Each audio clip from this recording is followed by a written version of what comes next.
Kevin, thank you very much, and welcome everyone. Sunday Night Baseball tonight in Atlanta. We are in Braves country, and Truist Park hosts two of the best teams in all of baseball. The Atlanta Braves and the San Diego Padres. Atlanta looking for another World Series. The Padres built to win their first. As we welcome you to Sunday Night Baseball on ESPN, our telecast is presented by Casamigos Tequila. It is brought to you by those who drink it. My goodness, you could not have more star power in one place on one field. Austin Riley, all-star at third base. Xander Bogaerts comes from Boston. He's the shortstop now for the San Diego Padres. Matt Olson, year two, blasting home runs early, back at first base. Jake Cronenworth, another multi-year, multi-million-dollar player for the Padres. And then the wattage lights up. Ronald Acuna healthy in right field for the Atlanta Braves. Juan Soto in left field for the Padres. Just like an all-star game, Eduardo had a chance to talk with both superstars before the game. What's one thing, when you look at Ronald Acuna Jr. play, that you wish you could have? For me, I feel like the speed. That speed that he has is just incredible. I mean, every time he's running around the bases, you can feel the fear. Like, I'm in the outfield, and every time I see him first, I know any moment, any time he's going to steal. So I know he's coming, and it's kind of fun and uncomfortable because I'm facing him, you know. It's tough to get him out, and that's one of the things I really enjoy about him. He do something special every day. He can go hit the ball, whatever he wants, you know. Every AB he go to the plate, he do something special. You know, he got. So when you see him take a pitch, you're in the outfield, what's the first thing that comes to your mind? I love him. When he take the pitch, he do something, you know. I love him. I love that. He takes pitches that are sometimes an inch outside, 2 inches out. How does he do that? I don't know. I think that every day, I don't know. In my mind, I am swing every day. If he would walk as many times as you walked, how many stolen bases do you think he would have? A lot. That could be a big number. That could probably go from 40-40 to 60-60, maybe. A couple days ago, fly ball to right field. How much fun was that to be able to steal an extra base hit from Juan?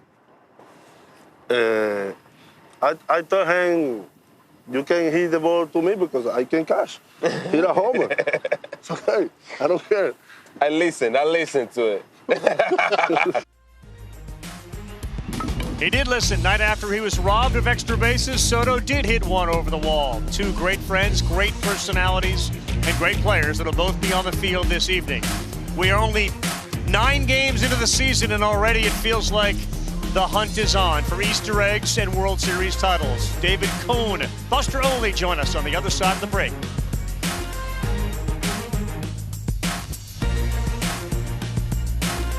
Hey, for some, the 1970s were all about big ideas. Remember Charlie and that fictional chocolate factory with Willy Wonka and his golden tickets? At the same time, there was a very real Charlie. Charles O. Finley owned the Oakland A's. He of orange baseball's neon uniforms and a mule mascot he named Charlie O. Finley also believed every player's contract should be for 1 year. Play well and let it rain money. If not, well, a few zeros on the next deal would disappear as quickly as a golden ticket in the wind would. That never happened, and now teams like the Braves and Padres are dishing out deals with the shelf life of an everlasting gobstopper. 7 Braves players signing deals at least 6 years in length, and the Padres have committed $970 million to Manny, Xander, and Fernando for the next 11 years. Candy, even the kind wrapped in gold, isn't supposed to last that long. But the sweetness of a World Series trophy will temper any bad taste associated with dollars so big they feel more like Wonka bars than real money. Eduardo Perez in a moment, but Gene Wilder is joining us in the booth playing the role of David Cone. Any commentary there? Yeah, Gene Wilder. Yeah, good day, sir. You lose. Thank you very much. The Padres don't want to lose anymore. They want to win a World Series. We got Buster Olney down on the field with the guy who's going to be the designated hitter tonight, Nelson Cruz. Hours ago, you were having a hitters meeting talking about tonight's starter, Dylan Dodd, who you guys haven't seen before. What was the conversation like? What's the approach tonight? Well, like rookie pitchers, you don't know not much about it, so you got to trust what the report says. It seems like he likes to throw the fastball in, and then after you get to a strike, expand the change away and the slider, they do seam it down away too also. Nelson, thanks. Carl, back to you. Awesome, Buster. Thank you very much. All right, David, not Gene, but David. So the Padres don't want to lose. They're looking for their first World Series. What is it about this particular group that might be able to find the golden ticket? Well, I think Fernando Tatis Jr. is going to give them a jolt with a lot to prove after what he's been through at the top of the order. And sneakily, we're going to see one guy they signed in Seth Lugo tonight. Yes. Can be a starter or a swing guy. And then Michael Wacha as well was a great addition for them. So I think they have enough pitching at this point. Isn't it amazing on a team with all those stars? You bring up Lugo on the mound tonight and Michael Wacha. The Braves have won World Series, and they feel like they're going to be in this conversation for the next 10 years. And a lot of it is because of that guy right there, Ronald Acuna Jr., at the top of the order, embraces the role. This guy is a 5'2" athlete. Everyone knows it on either team. And also when you have guys that can drive him in, Riley and Olsen right behind him, it gives you continuity and it takes the pressure away from the young staff that they have along with Charlie Morton. Padres are 5-4. We'll get to Dylan Dodd in a moment, the rookie left-hander who's going to be on the mound against this lineup, which features Bogarts at the top, and then it's Machado and Soto. When Tatis comes back, Bob Melvin said he bats leadoff. Is there one name, Eduardo, that you look at and say you can't let him beat us tonight? Machado. Yeah. I look at Machado, and he's the epicenter of their success. Austin Nola behind the plate. Grisham and Jose Azocar will be in right field. Their defense up the middle is special. By the way, so are the Atlanta Braves, even though Dansby Swanson is no longer here. What did Dylan Dodd do in his first game that had Brian Snitker say, hey, he's going right back out there for game 2? Well, the best way to impress a pitching coach or a manager is to be fearless on the mound and fill up the strike zone, and that's what he does. Really, his whole minor league career as well. He only had 34 walks in 156 innings in his entire minor league career. Here's a great example for young baseball players that go into spring training and think, I'm probably going to be in the minor leagues. Dylan Dodd was an outlier. He pitched amazing in spring training to the tune of a 2 ERA, 20 strikeouts, 18 innings pitched. The third-round pick of 2021 took advantage of some injuries and was outstanding in his first start. And that was against a good Cardinals team. This is obviously a very good offense here as well in San Diego. So it's Dodd, the lefty, and Bogarts to lead things off for San Diego. And his first pitch, 90 miles an hour, and that is in there, and he will live in the strike zone. Strike one called. Chad Fairchild. And Bogart slaps one to Albies. Second baseman ranges to his left, and there's one down.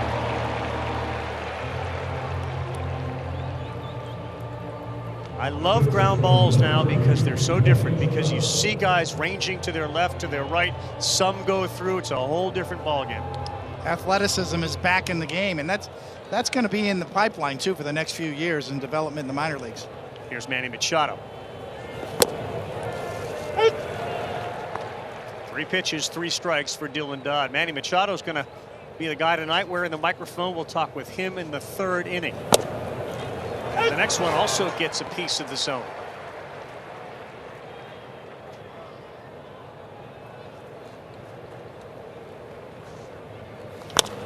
And Manny to right, coming in a few steps. Acuna right there. And just like that, 2 down. He has not thrown a ball yet. One of the things I've noticed in the first week and a half of the season is that the young pitchers, because the pitch clock was in the minor leagues, they're so used to it already. Their rhythm, their pace, they do have an advantage early on. And here is Juan Soto. He's moved over to left field now, and he will play there and bat 3rd. And the first pitch he sees, it's not a surprise. Soto's as good an eye as there is in baseball, and it's ball 1.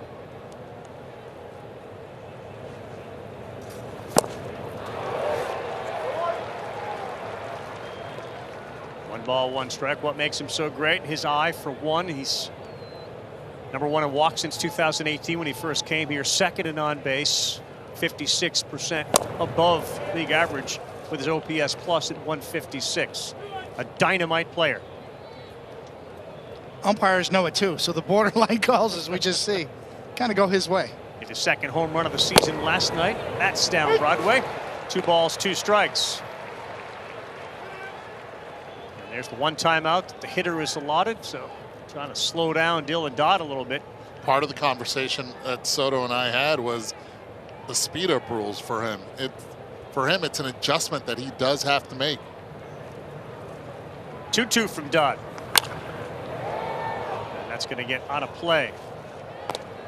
It's a fascinating conversation. They are friends, right? Because the conversation you had with them, saw it on Baseball Tonight and earlier here. A lot more laughter than anything else. A lot more laughter and appreciation for what they do on the field. Next 2-2 ripped. Olsen off his glove and into right field. And Juan Soto is aboard. He takes a wide turn. But his buddy Acuna comes in, and there's that smile. There's the personalities.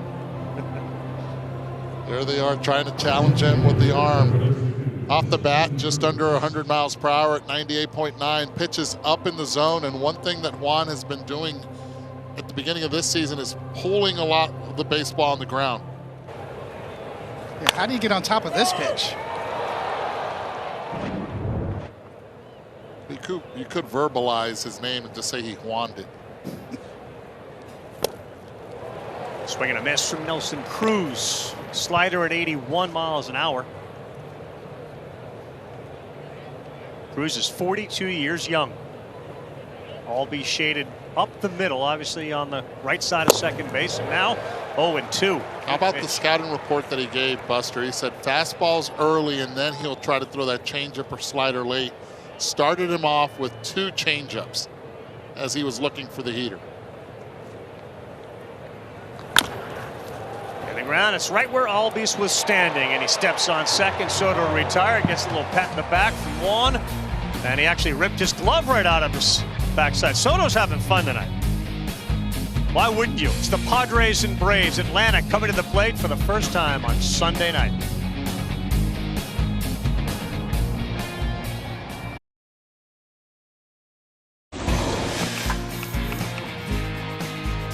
So Albies was right up the middle, stepped on second, and while Juan Soto was exiting, you're laughing again, and there you go. We'll pick the glove off. And there you go. You can go pick that up. Juan smiling at Acuna, now having fun with Albies, and now he'll take his position in left field.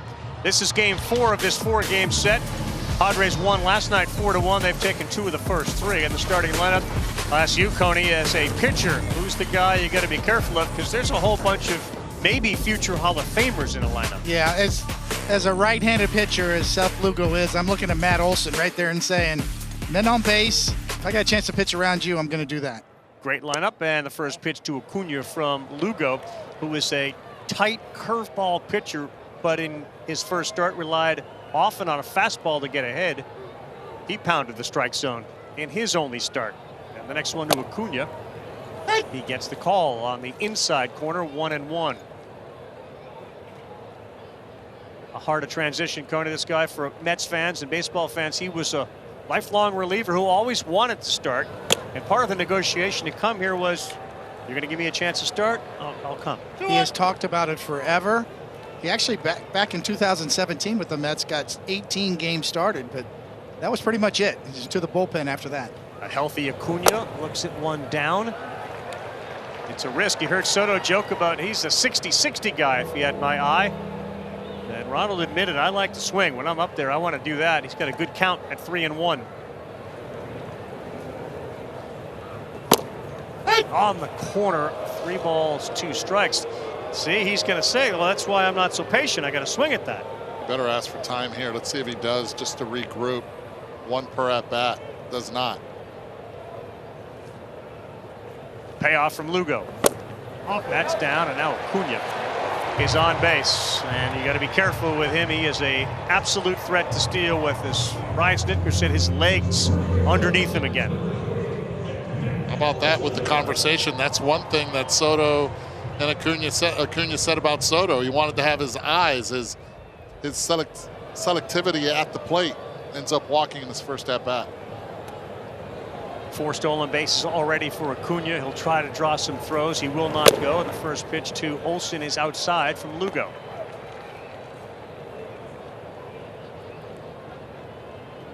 Great start offensively for Olsen. Striking out quite a bit, but 3 homers, 10 RBIs. Acuna stays put, and that one appeared to get the top of the zone, but Lugo didn't get the call. It's 2 balls, no strikes. He needs to get that call, Coney, in order for him to be effective. Fastball up, curveball to be able to call the strike. That would get a lot of swings and misses with the number 1 later on through the game. Got the pitch he wanted. 93 right down the middle, and he just fouled it straight back. You know, Lugo can do some things with the baseball. He can manipulate it, he can sink it, can cut it, but it's really 4-seam curveball combination. You see the 4-seamer right there. A little bit late. About 40% of the time a 4-seamer, 32% of the time he'll throw a curveball. On a 2-1 count, he gets that call. 2 balls, 2 strikes. Elite spin on his curveball, which means a ton of vertical movement. Yeah, I mean, always had really tight spin on his curveball, among the best, either at or near the top in terms of spin rate on his curveball. He'll throw over to Acuna. He'll get another disengagement or throw over. And then one more, and if he's not successful, it's considered a balk, and Acuna would go to third. In the season, when he's had 2 throw overs, he's running hard. Chance for a double play here. Cronenworth. Acuna just stops, and the throw back to first is not in time from Bogaerts.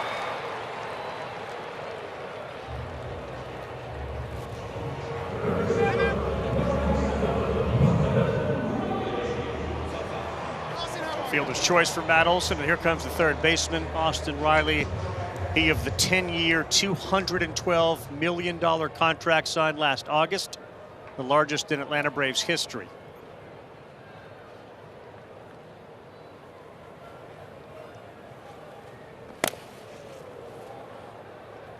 And so far, a steady diet of fastballs from Lugo. He's got to switch it up compared to what he did last outing, where he did throw almost over 45% of the time with the breaking pitch. Padres defense has Machado at third base. Bogaerts is at shortstop. Ha-Seong Kim, who was tremendous at shortstop, has moved over to second base. And Cronenworth now starting his 7th game at first base. He's got 2 at second. Soto, Grisham, and Jose Azocar in the outfield. Riley a big swing and a miss. And it's not 98, 99, 93. Yes, good riding action too, though, on his 4-seam fastball.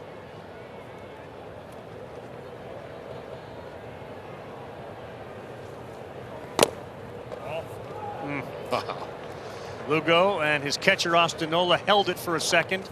Steady diet of heaters. No one's seen more fastballs with 2 strikes than Austin Riley in Major League Baseball. Riley 6th in the MVP race last year. The next one, that is off the plate by a lot.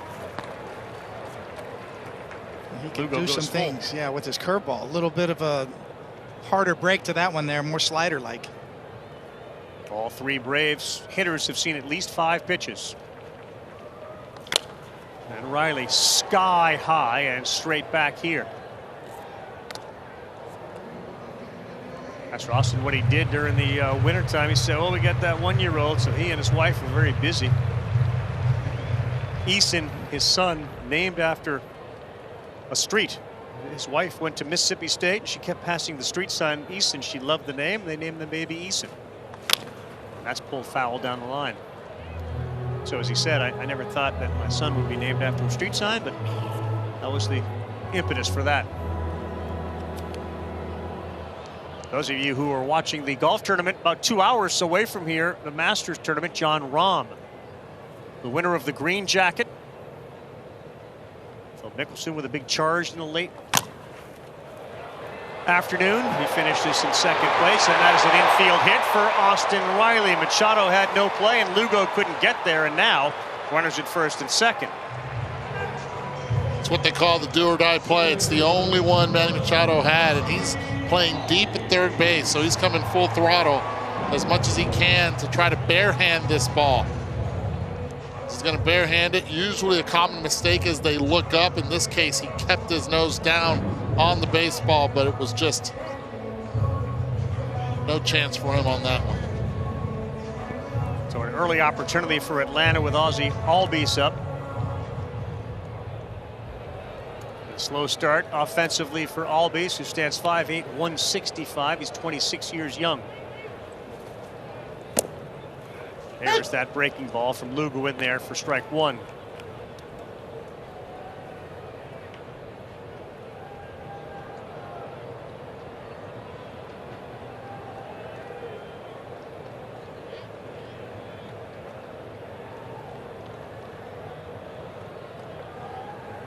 Two seconds on the pitch clock, and he fires another breaking ball. Back-to-back good curveballs. Right to the end on the pitch timer right there. This is where pitchers are running into trouble. If the catcher has the pitch com and you're shaking him off, then you're up against it a little bit. Goes with it again, and Albies, who didn't swing at the first two, waves at that one, and he is struck out. All of a sudden, it's like he remembered, like, oh yeah, that pitch. Well, why go away from it? Sure. Especially the left-handed batters, the curveball to lefties. Is devastating, and when you look at the average major league curveball, both in terms of spin and break, puts Seth Lugo in an elite category, 36% more and 9 inches more drop than average. Sean Murphy hits this one hard into the ground, and they flip to second for the out as Bogarts hits Kim. We'll talk more about Murphy, one of the new additions to the Atlanta Braves, when we come back. We're through one on Sunday Night Baseball. It's 0-0.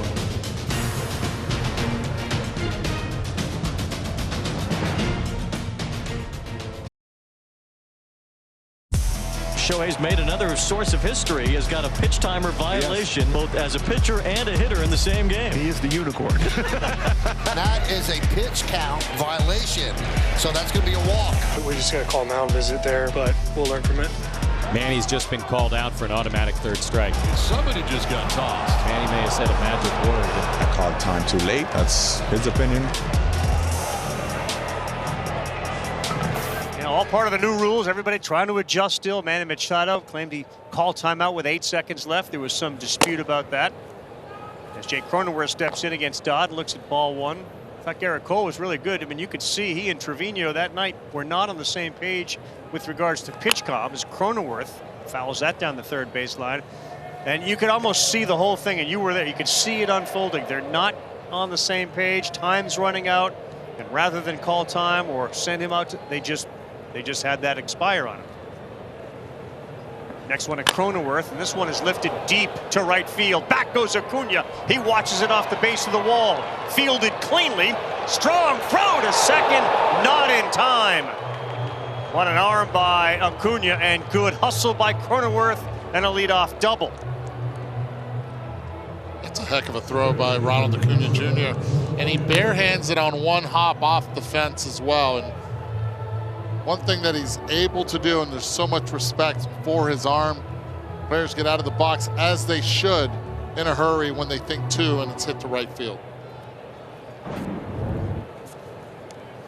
An absolute bullet off the bat of Cronenworth, too. With his new contract, looks to settle in off of a bit of an off year last year. So here is Kim, last year's shortstop. He swings at the first one, this one to the gap, and that's going to get down off the wall. That's going to bring Cronenworth in from second. Back-to-back doubles. 1-0 Padres.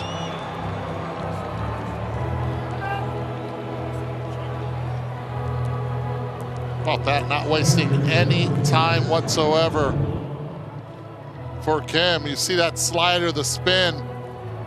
Kim, a very good off-speed hitter. Coming from the KBO, did not see a lot of velocity. That's why he struggles on high velo. But off-speed pitches up like that, didn't miss that one. Yeah, word's out that Dodd throws strikes. So yeah, get him early. Padres are swinging it. And yeah, there's Nola swinging at the first one at 90 miles an hour. That's in there for a strike. Asked Matt Olson about Dylan Dodd, and he said, you know, he loves to compete. I said, well, don't they all? And he said, well, you can tell when you're standing there, some guys are a little different. And He loves what he's seen out of Dodd so far, and certainly in spring training. Yeah, that's what Brian Snitker said about Dodd that impressed him. When he does give up a couple of rockets like he just did, that he goes right back in the strike zone. He doesn't get afraid of contact. 5th season for the catcher, Austin Nola. That's a pitch Nola wants back too. Pitch out over the plate, one that he could drive to right center field and move Kim over, and also try to trade places with him, especially with Grisham, the lefty on deck. Of course, he and his brother Aaron met last year in the postseason. Pitcher for the Phillies. Dodd misses away. Not heavily recruited out of high school, Dodd ended up at Southeast Missouri State. So in his first start against St. Louis, had a whole bunch of family and friends there and was outstanding. Gets in on him and he fouls it back.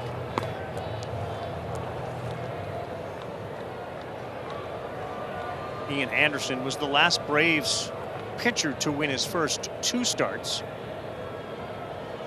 But Dodd will try to do that. He did not face a lefty at all against the Cardinals, and this one is also fouled off down the first base side. Looks like he slowed down that delivery to throw that last one right there. He took a little off of that slider. He's predominantly a 2-pitch pitcher. Fastball slider, even though his slider kind of has some change-up characteristics to it. He can kind of take a seat, almost back up a little bit. The 2-2. Nope.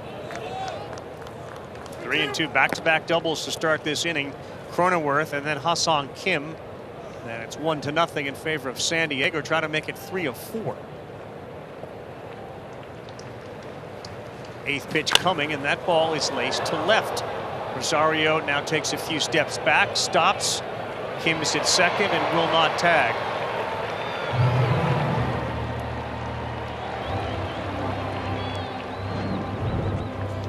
How about this? Home run in 13 out of the 30 ballparks. 104 miles per hour. Add the .3 to it with a 20-degree launch angle. Just wrong ballpark, but still was productive driving in that first run of the game.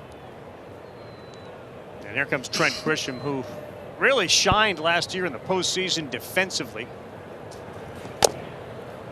First pitch is outside. Think about what they have up the middle now with Bogarts, Kim at second, and Grisham in center. And the emphasis on athleticism now. Grisham due for a bounce back too. I mean, his offensive numbers last year were clearly below his value, what he normally can do. But then he showed up in the postseason big time, did he not? He did. That was closer to where he should be. Certainly a Gold Glove caliber defender. And he won a Gold Glove, 17 outs above average last year.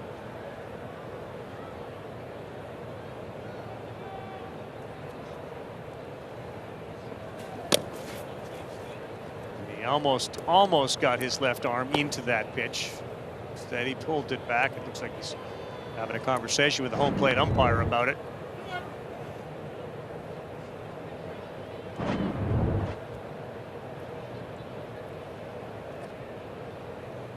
Three home runs in the postseason last year for this guy Grisham in the next pitch.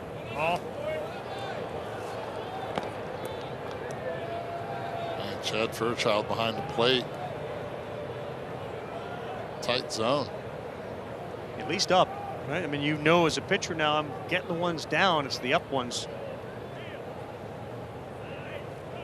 3-1. High fly, Acuna.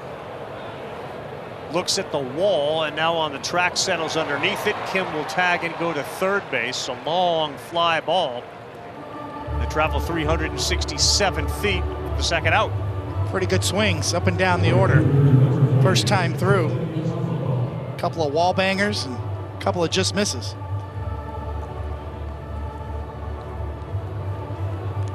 The 9-hitter is Jose Azocar. He's the right fielder. Pinch hit last night in the 8th inning from Matt Carpenter. And he's got a hit in 4 of his last 5 games with a double and an RBI. He swings at the first one. Acuna is drifting a little to his left. And he's under it. Nearly 3 warning track shots. Padres draw first blood. They're up 1-0. We're going to the bottom of the second on Sunday Night Baseball.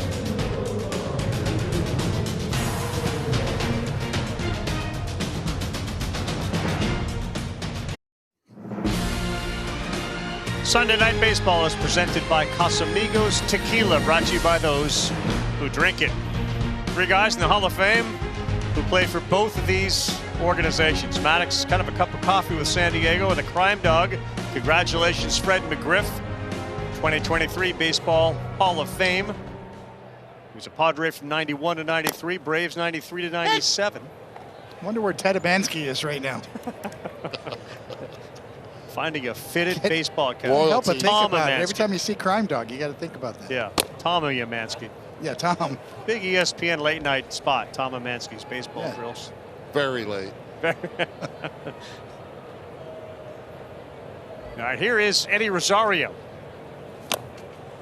Yeah, boy, it looked like he found that breaking pitch last inning against Albee, so now he's certainly featuring a steady diet of it to left-handers. What's up?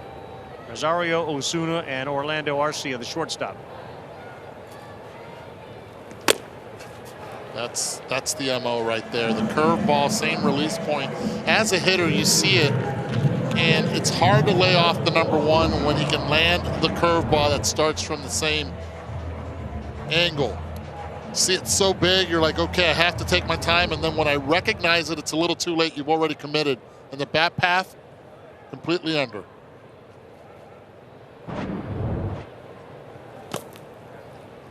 That's why they say curveballs and four-seamers go together, because the spin is similar. The spin mirroring effect that you can get on the combination of those 2 pitches works. Conversely, sinker and sliders, similar, go together. 1-0 to Ozuna, swing and a miss.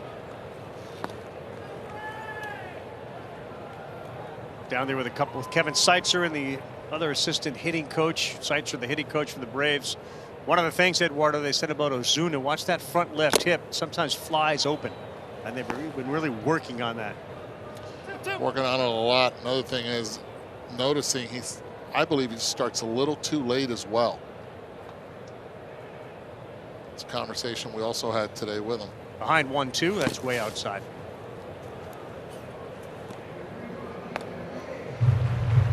See how he pounds on that left leg, saying stay closed, stay closed. The last thing you want to do when you're up in the box right now is to think. You start overthinking.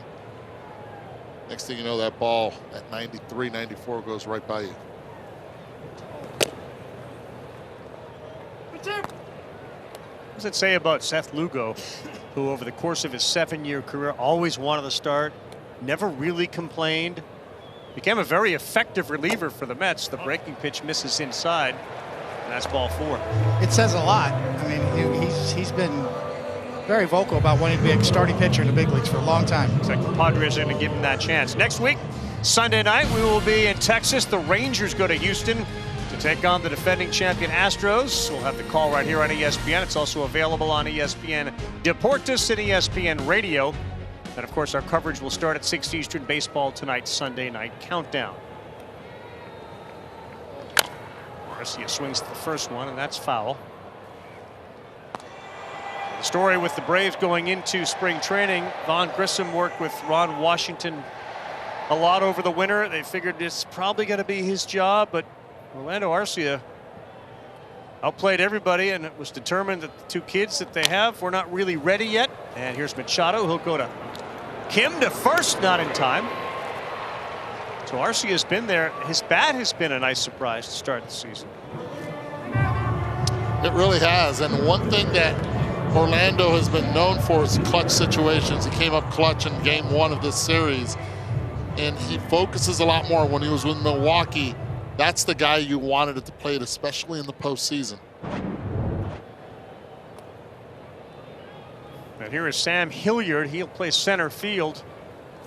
Well, Harris is dealing with a leg injury. They said if it was the postseason, he probably would be playing, but he's a guy that plays so hard in center field. We're not going to take any chances, need him to be 100%. So Hilliard gets to start in center field.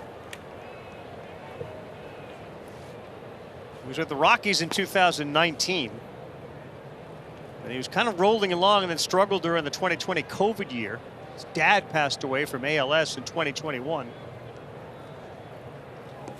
But from an analytics perspective, Coney, Baseball Savant loves a lot of the metrics. 97th percentile, I should say, on exit velocity, 85th percentile sprint speed, 89th percentile and all those categories. Even though the numbers haven't been there, he checks a lot of those boxes.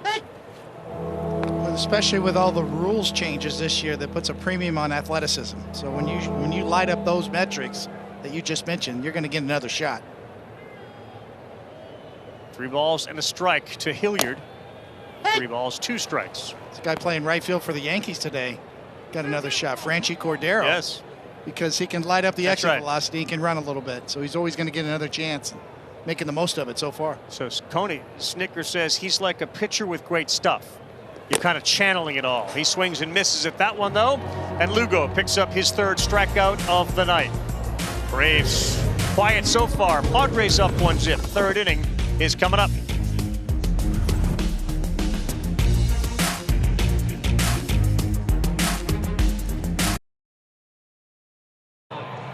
Back here in Atlanta with Padres manager Bob Melvin. So in 11 days, Fernando Tatis Jr. comes back. Where are you going to hit him in the lineup? What are you hearing about him? I'm hearing everything's going really well. We got our fingers crossed. Nothing transpires between now and then. You know, you always hope you just stay healthy, but he's probably going to lead off to start. He's been pretty good at that. He's a guy you can hit anywhere in the lineup, but I think he's looking forward to getting back in here and getting his at-bats right away. So you're going up against a pitcher tonight you guys haven't seen, Dylan Dodd. What's the adjustment you've seen your hitters make? Yeah, you know, you see it a lot. And you know, first time around, sometimes your swings aren't great. Trying to see some pitches and give feedback to the other guys. So that's kind of where we are right now. You know, nice to get a run in the 2nd inning. Thanks. Back to you.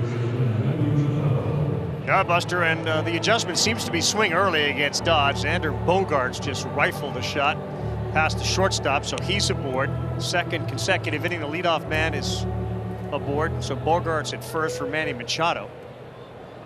Bogaerts has been killing off-speed pitches so far this season, and that was a slider.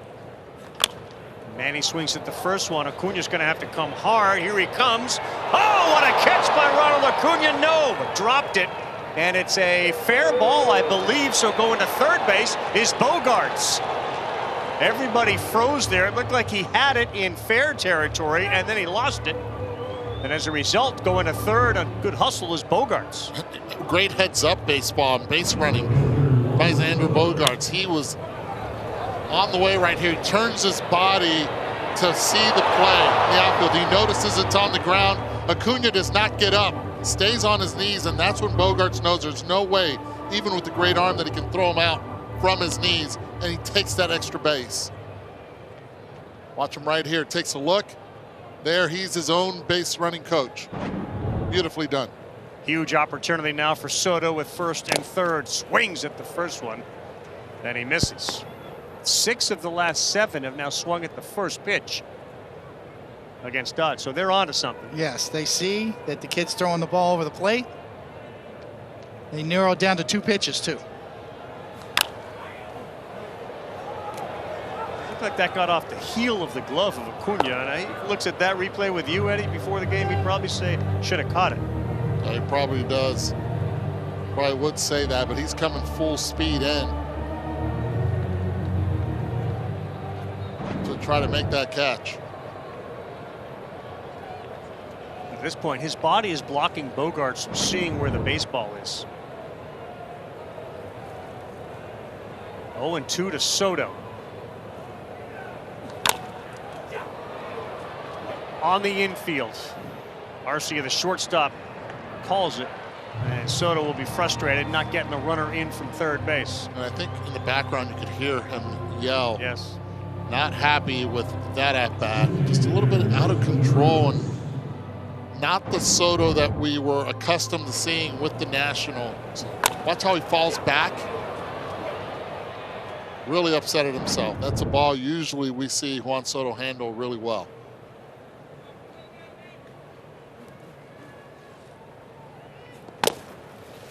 Ball 1 and Nelson Cruz. Single by Bogaerts, a single by Machado. We'll talk with Manny next half inning. He'll be wearing the microphone, which means you at home, using the hashtag AskSNB on Twitter, could ask Manny Machado a question. Foul it straight back from Nelson Cruz, who got the day off yesterday. He's one pitch away from getting out of this inning with a ground ball. Nelson Cruz not the fastest getting down the line. Manny Machado, a very good base runner, and he can steal a base. Got to keep an eye on him. Again, plenty of room between first and second. Albies shaded up the middle. That ball is ripped, and Nelson Cruz has left the building. A 3-run home run from the 42-year-old designated hitter. Left one up. Coney, that ball got out of here in a hurry. You see the speed right there in the distance far enough. Can't make a mistake like that to the boomstick. Still got some bat speed, over 108 miles an hour. Remember the 2 pitches he saw in the first at-bat, the sliders he was out in front of? This is why Nelson Cruz is so good, and he continues to do damage. So smart, understanding what Dodd did to him in the first at-bat, did not allow him to do it in the second. Nelson Cruz, 3-run shot. Padres 4, Braves nothing. Pretty good DH tandem this Padres team has, with Carpenter from the left side and Cruz from the right. All the mega contracts that they have signed, those 2 guys are huge. And again, when Tatis comes back, the lineup just stretches a little longer. Cruz had 3 hits on Friday, and then he got Saturday off. Here he comes back and blasts another home run.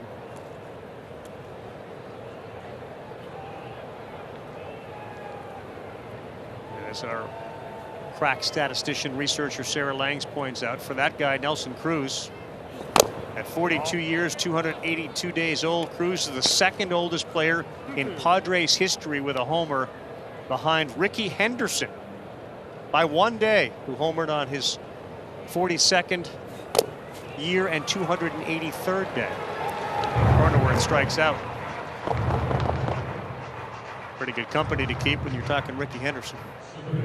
Really good company.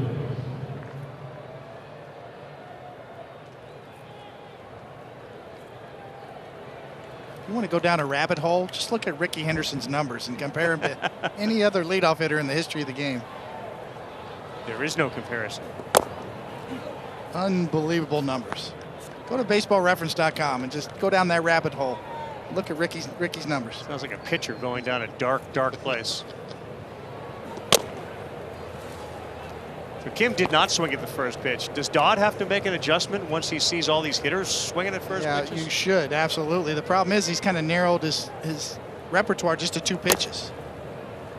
So the breaking balls that he's tried on the first pitch to get over have kind of just spun in there, and they've still been hit hard or had good swings at. So there's nowhere to go for him to kind of get a strike or to change the eye level.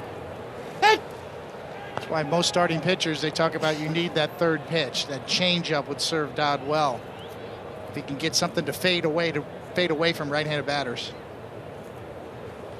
3-1 pitch to Kim. That's way outside. Not even close. So that's ball 4 to Hassan Kim.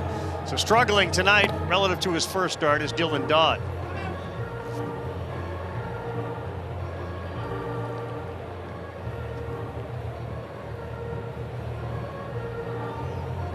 And that will lead to a meeting on the mound. The MLB Ballpark app. Complete your next visit to your favorite ballpark. Buy and manage game tickets, redeem offers, access exclusive content, and much more. Download the MLB Ballpark app today. Xander Bogaerts led off with a hard single. Machado off the glove of Acuna for a single. Soto popped out, and then Nelson Cruz, the boomstick, delivered a shot to left field, a 3-run home run. And as a result, all smiles on San Diego's side, up 4-0.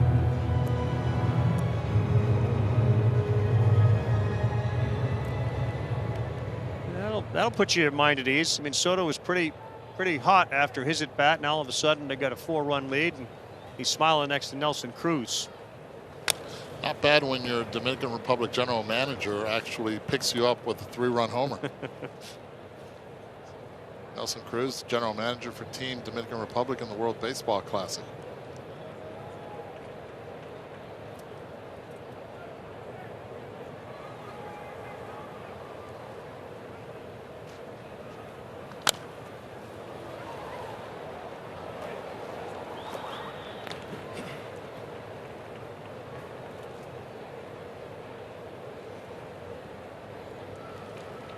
Situation here where Dodd's going to have to try to get through some more batters, some more innings. 53rd pitch of the night for Dodd, and that one sails really high. And for as pinpoint of control as he had in game 1, it's quite clear the ball 4 to Kim was way outside. That was another one that was a non-competitive pitch at 0-2. So many good swings and hard contact that before it's kind of get you out of the strike zone as a pitcher. He kind of get scared out of the zone a bit. And on the other side, your Seth Lugo kind of didn't have exactly what you wanted in the first inning. You figured it out. Now you got a 4-0 lead. It changes his whole mindset.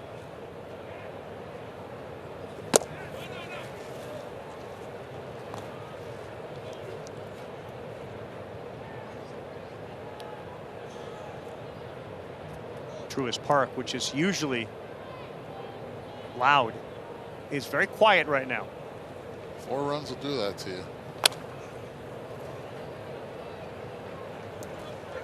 Of course, Max Fried is out with an injury for the Atlanta Braves.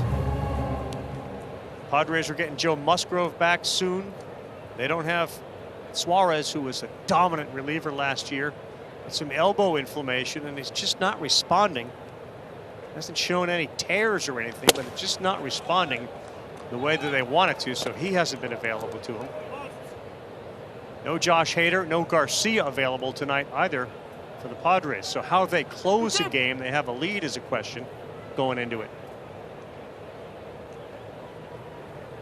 He only hit 3 balls once his first time up. Nola skies this one. And Albee says it's his with 2 down. He puts it into his glove, and look out, almost popped out. It'll be the top of the order. They're all smiles in San Diego, and Manny's going to wear the microphone for us. We'll talk about Nelly Cruz's big fly and what it's like to play on this Padre team. 4-0. And Manny on the mic after this.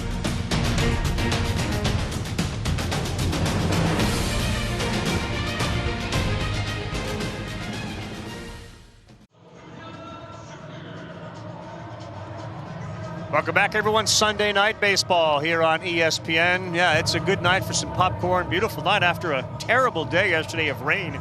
They were able to get the Saturday night game in, and the temperature hit about 60 today, and now a gorgeous night for baseball. Manny Machado, the third baseman, wearing the microphone and the earpiece as he gets set. Be careful for Acuna. The first pitch misses.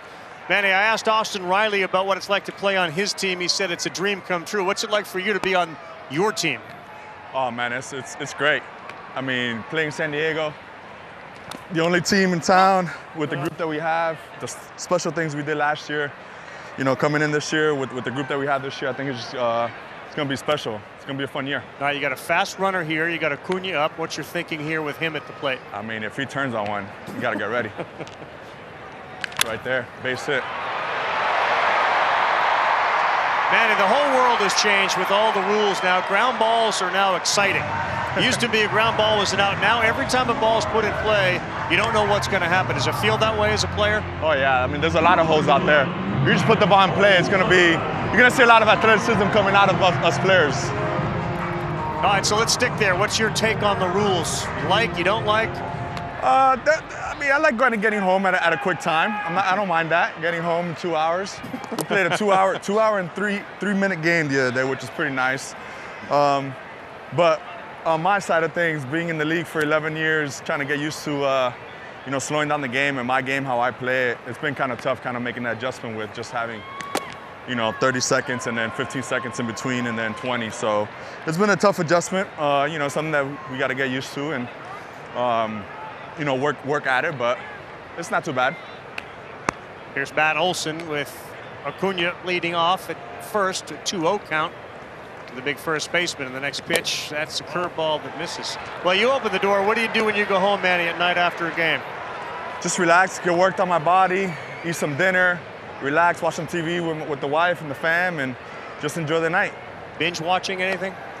Right now, we got a couple shows in mind that we just finished one. So we got to find a new show, so we need some recommendations. I like watching shows that have multiple seasons. Yes. Walk to Olsen, 2 on. Quick question from a fan here, Manny. Who was your baseball idol growing up, and who inspired you to become a baseball player? Oh, man. Growing up, I always looked up to A-Rod. You know, looked up to A-Rod, looked up to Jeter, looked up to Griffey with the swag. You know, Griffey as a player, you know, you're looking at him and you just see the tremendous plays he used to do out there in center field, the swag he used to bring out. So I love the swag that he always brought. So he was a person that I always looked up to. And then obviously A-Rod because he plays short. Didn't your uncle? And my uncle. Obviously the big impact of me and playing this game was always having my uncle. Yeah. Manny, right now, runners first and second, no outs. Take me through what you're thinking at third. I mean, we're trying to get double play here, but this is a tough guy right here at the plate. I mean, he could drive something if you leave it over the plate. So, you see right there, you just missed that. He just missed that. You have a lot of respect for Austin Riley, don't you? Oh yeah, man. I've seen him. I saw him his first year when he came up, and you know, seeing how he's turned into a all-star, superstar in this game. You know, defensively, offensively, obviously we all know what he can do, but even defensively, man, he's turning into a Gold Glover. Man, a lot of fans in San Diego want to know because they already know over there. Now nationally, people want to know about your cologne. What do you wear and why do you wear it on the field before the game, man? Hey, I'm wearing a Louis Vuitton right now. Every year I change, you know, so it just depends on the year. So if one guy hits in it, I stick with it. If some don't got hits, you switch it out to another one. So I'm thinking about switching mine out right now, actually, so I got to find a new one. 1 ball, 2 strikes to Riley. On the ground, maybe a double play ball. Bogarts, Kim first, yes. Double. Hey. Gotta be careful with this guy right here. Speaking of with that base hit you got there, did you think Ronald was going to catch yours? Of course I knew this guy was going to catch. This guy's a stud out there. He almost did. I thought it was an easy base hit. He comes up there diving, trying to catch my ball. You see?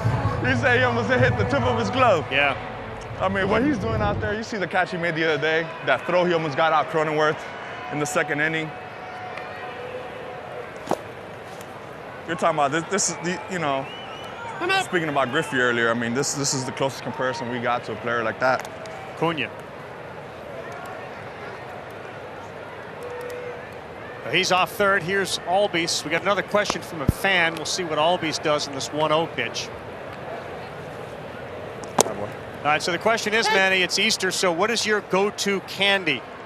Go-to candy? Skittles. Yeah. Skittles? Skittles. So cologne, Skittles, binge-watching TV. Yep. We're learning a lot. That's it right there. That's my night. Check him. That's my good night right there.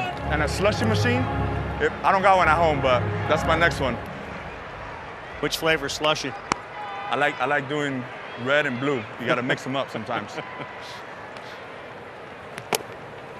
Just a regular dude, right? Put these guys on a pedestal. Superstars, multi-million-dollar deals. It's the simple things in life.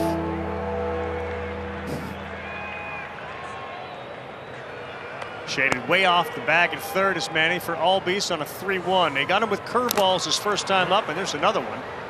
He fouled that back. Manny, what's it been like to have Bogarts at short? I know you're a great shortstop. I know you could probably play shortstop right now. You had Fernando Tatis Jr. who could play shortstop too. You guys got a team full of shortstops. I mean, we got 4 infielders right now on the field that can all play short, which is pretty. I mean, you don't see that a lot. But having Bogey is. 3-2. Yeah, good wood. That one is hit fairly well, but it's going to stay in the park, and now it's underneath Christian, and he makes the play. Manny, thanks for letting us into your life a little bit, buddy. We appreciate it. You guys have a good one. Thank you. Thank you very much. through 3. It's San Diego 4. Manny Machado's team up 0 over the Braves.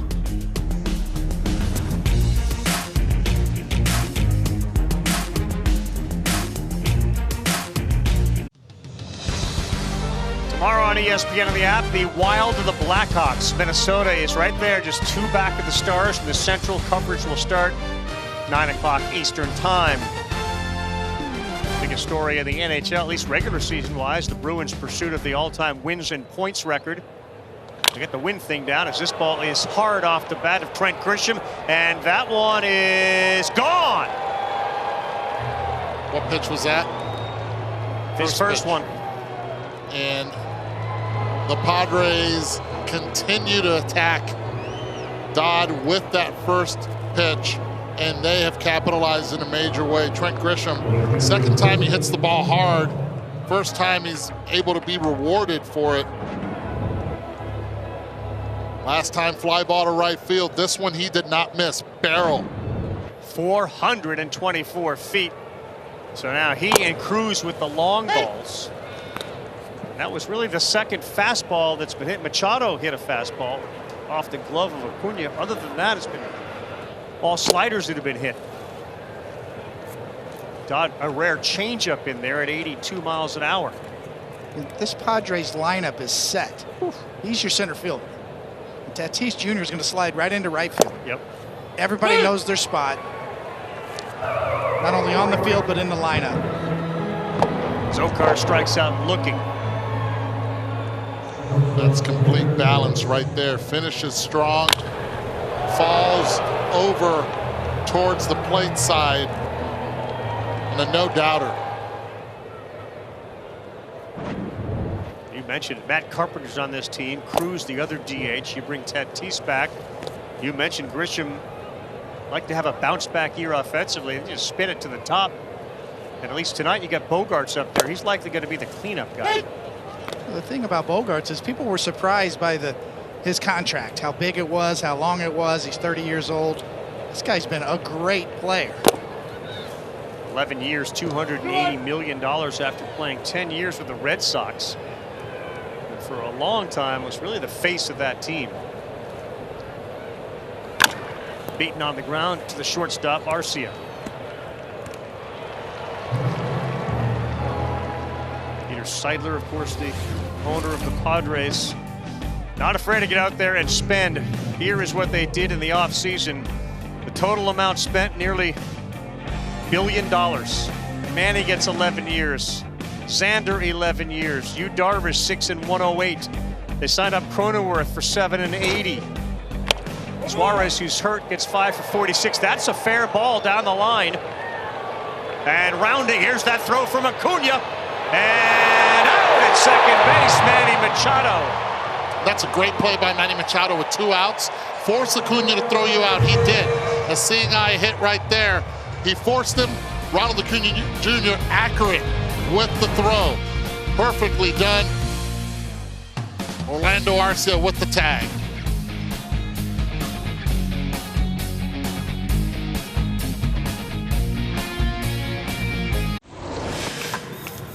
Well, Jake Cronenworth was nearly thrown out by Acuna on that double to the wall, and now Machado, who survived his first at bat when it went off the glove of Acuna, this time gets thrown out at second on a great throw by Ronald Acuna. And great footwork by Acuna once he got it. Back here in Atlanta with Braves manager Brian Snitker. Ronald Acuna Jr. 2022 versus Ronald Acuna Jr. 2023. What's different? Just health. He's got real legs this year. He didn't have his legs last year, and that's really important whether you're playing defense, especially when you're hitting. And he had a normal offseason, came to camp really strong, in great shape, and he's having fun right now because he has his legs under him. Dylan Dodd had a great first start against the Cardinals. Yep. What's different tonight in your eyes? It's just, you know what, it's peeling off layers, becoming a big leaguer. He's making some pitches, catching too much of the plate. This is a really dangerous team. They're not finished products when we bring him up here. We really like what we got in Dylan. Everything about him, he's learning to pitch up here pretty much is what's going on. Sted, thanks. Okay, back to you. All right, Buster, thank you very much. Sean Murphy, Eddie Rosario, Marcell Ozuna due up for the Braves in a 5-0 hole here in the bottom of the 4th. We just go back to what Manny Machado said. You asked him about cologne. I mean, there's got to be people out there who are watching thinking like, so they wear cologne. Why would you do that? Well, I'll tell you this. The first guy that... As Murphy grounds one to Bogarts. And an easy play. I mean, that put on cologne to the point that of it being excessive was Carlos Baerga. In winter ball, all through the major league seasons, this guy would put on his cologne and you could smell him around the bases. He's like, "You like how I smell? I like for you to whiff me because that means that I'm getting on base, not only at first and second." And a lot of the Latino players do the same thing, and it's gone down in tradition, the whole thing. So, did not surprise me that Manny's wearing his cologne. Center field, Grisham right there. Another first pitch swing, that time by Rosario to fly out. Way out of here. Wow. It is caught. Unbelievable. Dang, how about the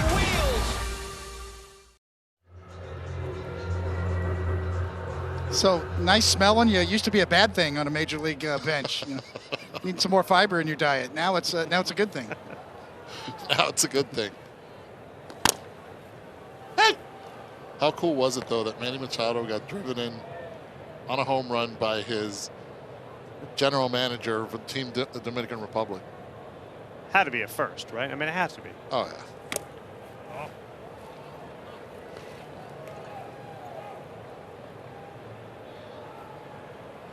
Was that like a thing, cologne in their clubhouse for you guys when you were playing? No. No? Definitely not. You never had a teammate that used to spray it on right before going out there?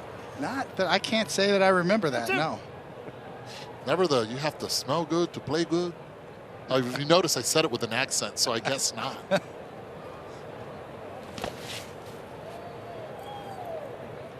think Roger Clemens used to have like red hot, right, Coney? I mean, all the infielders could smell it from their positions. That's a different thing there.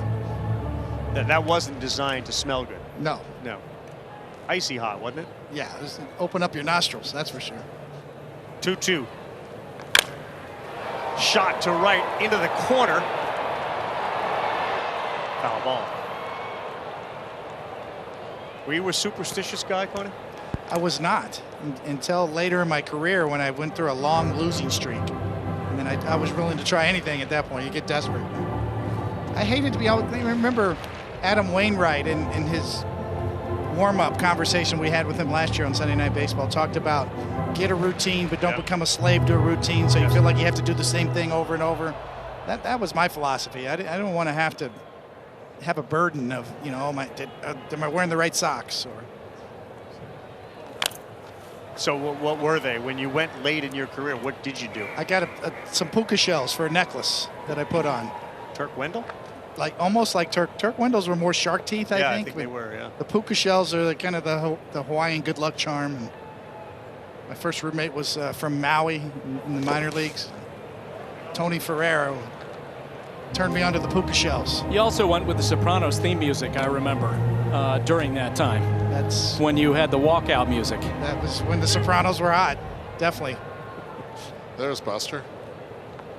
Not Journey, though, Sopranos. Sopranos all the way, the theme song. Swing and a miss. Boy, Lugo has settled in. Once he had that cushion, he is pushing, and it is 5-0. Juan Soto, Nelson Cruz, the home run hitter, when we come back on Sunday Night Baseball.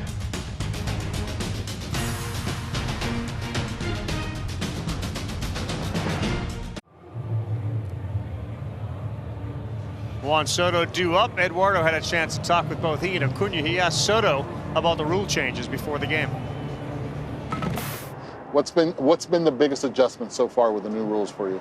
I mean, it got to be the time clock, the pitch clock, whatever you call it. I don't like it at all. I mean, you got to go quick. You have no time to think, and you got to. Sometimes you don't want the game go on the game speed. You want to go on your speed, and you want to relax, calm down, and do your thing. But now with that pitch clock, it's nothing that you can do anymore. You just got to go out there and play. Yeah, and that's all about dictating pace. And that's what the whole thing's about for the player. You know, we heard Max Scherzer early on in the spring say, I'm in control of everything. I dictate pace. It sounded like Soto is upset that he no longer has any say in that equation. I think this is a huge adjustment for hitters. It really is. I mean, right now, for example, he's looking back at the umpire and he's going, okay, 0-2, now I have to settle, I have to ask for time. It's the second time that he's done it when he's gotten to 2 strikes, and most likely he's learning how to adjust and be able to process that mentally to be able to focus on his at-bat and what he has to do next. Goodwood here, deep right center field, and off the top of the wall for Soto. How about a 2-strike double off Dodd? Choked up, shortened up, was able to slow down the at-bat with that 0-2 and be himself. And veteran players, guys that have been in the league longer than 3 years, it's going to take them a while to get used to it. Once they do, they'll take off. Oh, wow. Soto having a good game, a single and a double now, and here's Cruz, who homered his last time up. Again, swinging at the first pitch against Dodd. That time he gets him. 0-1, 2 homers, 6 RBIs, including the 3-run shot tonight for Nelly Cruz.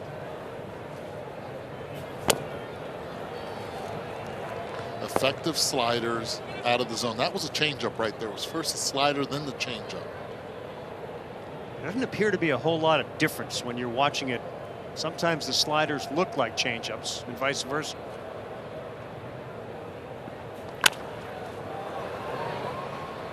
Acuna into foul territory, and he's not going to get there.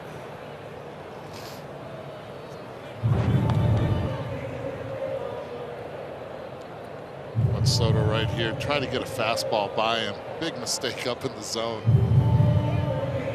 See how many home runs, how many ballparks that would have been a home run in. 19 out of 30. This park holding him in. Including his own park. Well, Dodd has been stung by the leadoff hitters the last 4 innings. And this one is hooked into left. That's going to get down, and it is a fair ball. I'm out. Nelson Cruz picks up another RBI, and it bounces into the stands for a ground rule double. A home run, a double, 4 runs batted in for the boomstick. Keeping this ball fair is impressive. He's fooled out in front of it, but down and through the zone, Eduardo, as you know from your time as a hitter, you can see keeping that fair, that slider coming in on him too. And if you look at the previous 2 strikes, the slider, the changeup, they were out of the zone. He was getting him to chase. Then he went back in the zone and gave him, the veterano, a chance. Cronenworth swings at the first one. The leadoff hitters, guys, the last 4 innings, Coney, a double, a single, a homer, and a double. Woody Williams once told me in the St. Louis Cardinals dugout, he said the hardest thing to do as a pitcher is know how to throw an effective pitch out of the zone. What does he mean by that? Well, you know, really it comes down to what Greg Maddux did so well. And Gaylord Perry, for that matter. You know, the last 2 Hall of Famers have played for both these franchises. Is you throw balls that look like strikes and strikes that look like balls. So pitches that look like they're in the zone and then they dive out of the zone. And pitches that look like they're out of the zone and then they dive in for strikes. And you know, Dodd throws a lot of strikes, but there hasn't been a lot of deception as of yet tonight. Again, ahead 0-2 on Cronenworth. Close pitch. 2 balls and a strike. What's up?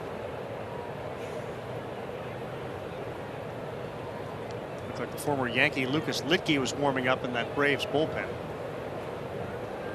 1-2. Wow. Those could go either way.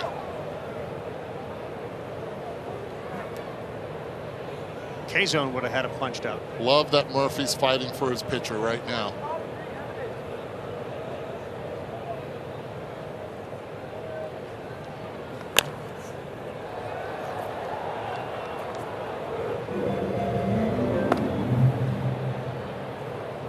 There are the power pitchers, Coney, that get guys to swing and miss a lot. Then there are the guys that require you to put the ball in play. Dodd falls into the latter category right now, right? Yeah, absolutely. And it's Brian Snitker's, it really gives us a dose of reality every time you talk to him. And This guy's learning on the job. That one gets away from Murphy, and now down to third base goes Nelson Cruz. He wasn't supposed to be here. He forced his way onto the roster in spring training because of his moxie and his ability to throw strikes. But because of the injuries to the rotation, he's here a little bit early. Probably use a little more development time in the minor leagues, but no chance. They need him here now. And that guy's about as real as it gets. When you talk to anybody in the game, yeah, he gives it to you like it is.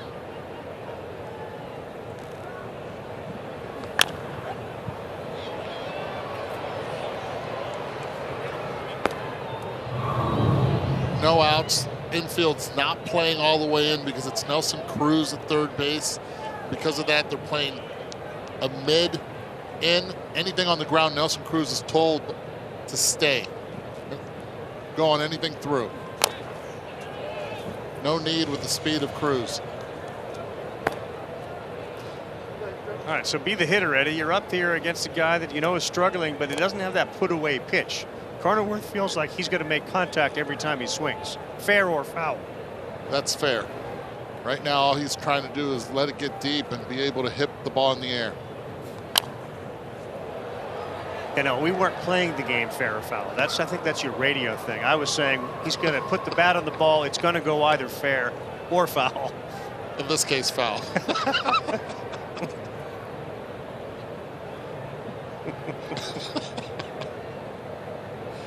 That is a segment. Aware.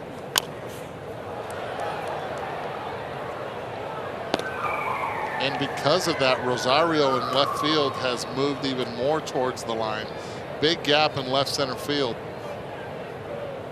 Hilliard in center field has not moved at all. Surprised he has not gone towards the left center field side. 7 foul balls this at bat. That's in there for strike 3. Finally, Dodd gets Cronenworth.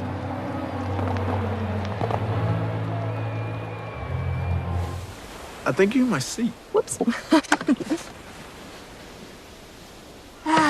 You know, Lindor, no such thing as a wrong seat out here. You're right.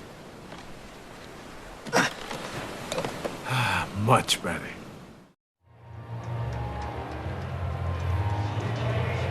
It's not been a day at the beach for that guy. Dylan Dodd, he's coming out of the game. Looks like the lefty Lucas Litke is coming in. Braves got a big hole to dig out of. 6-zip when we return.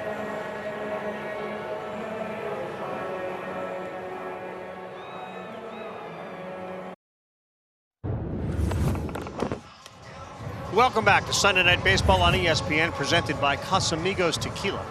It's brought to you by those who drink it. Lucas Litke, the former Yankee, now member of the Atlanta Braves. See his numbers in 3 games, and he will get Ha-Seong Kim, and he gets the called strike. Yeah, nothing Litke throws is straight. A lot of cutters, as you see right there in the upper 80s, and then sliders and a high spin curveball as well. That's in there for a strike. Kim bounces up. He didn't like the call.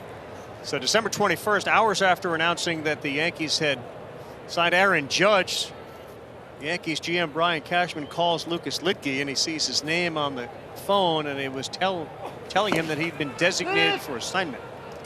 And as he said, I knew there wasn't anything good coming from that phone call. That's part of baseball. So the Braves got him. You know him really well from your days with the Yankees. He doesn't give up a lot of hard contact. He gives up contact, but not a lot of hard contact. He had solid numbers with the Yankees, which is why he found a job in a hurry here in Atlanta.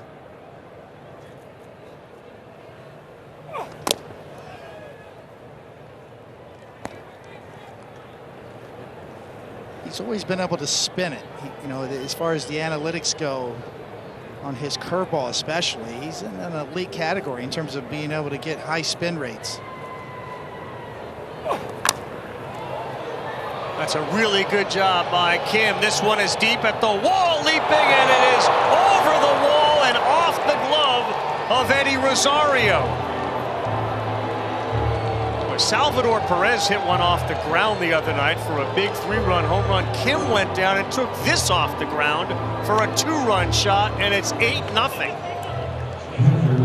Because of the bullpen area, the 375 in left field comes in down the line to 335. So it comes in a different angle. It looks like he overran it to the point where he was a little to the left of the ball. When he reaches out, hits right off the end of the glove.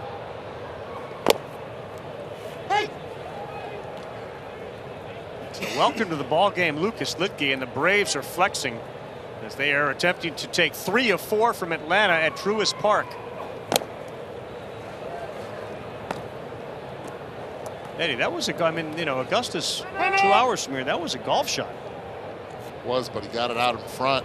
And second time already tonight that Kim has been able to hit the slider out in front. Should have 2 home runs. Different ballparks. Licky not happy with the mound. You can hear him there. 4 doubles, 3 homers. Daily double of Augusta at some point, and now you're here at Truist Park.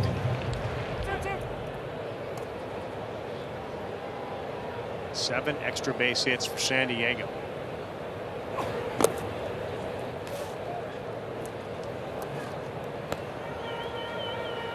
Lucas Litke like the Monica Seles of pitching. He's grunting after every pitch. Efforting.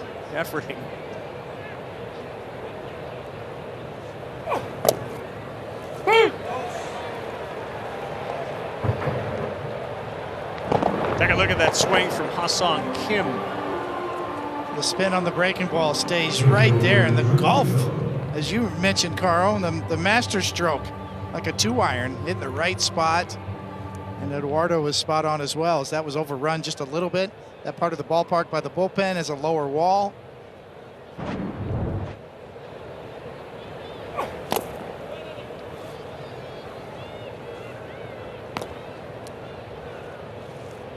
.358 feet off of Kim's bat. To Manny Machado's point about this Padre team, they are versatile. You know, Kim can move all over the place. Manny could be a shortstop. They got Xander now. Yeah, it's like a team full of shortstops. Having an outfield full of center fielders. That one bends in there for a strike against Grisham. He's got a home run tonight. It looks like because of all the talent they have, money they spent, it's going to be a fun clubhouse to be around. This one is lifted to left, and Arcia's going back again. This time he will stop short of the wall and come in to make the play. They are going to have a lot of fun this year. This is a talented team, and they are putting it to the Braves tonight. All Atlanta. Ha-Seong Kim, the latest to do damage.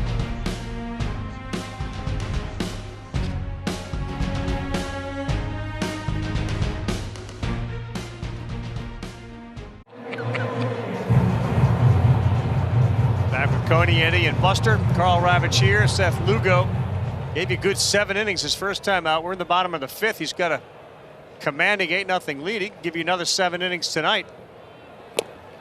You wonder, with the limited innings that he has pitched historically each season, now you're a starter, do you have to beware of how many innings he's throwing at some point? I think you do, and we talked to Bob Melvin before the game about that issue with Seth Lugo, and obviously he wants to be a starter. We've talked about that a lot, but yes, he's going to need some protection at some point this year. Arcia off the end of his bat, and that's through. It snakes its way all the way to Trent Grisham in center field, and a leadoff single for Orlando Arcia.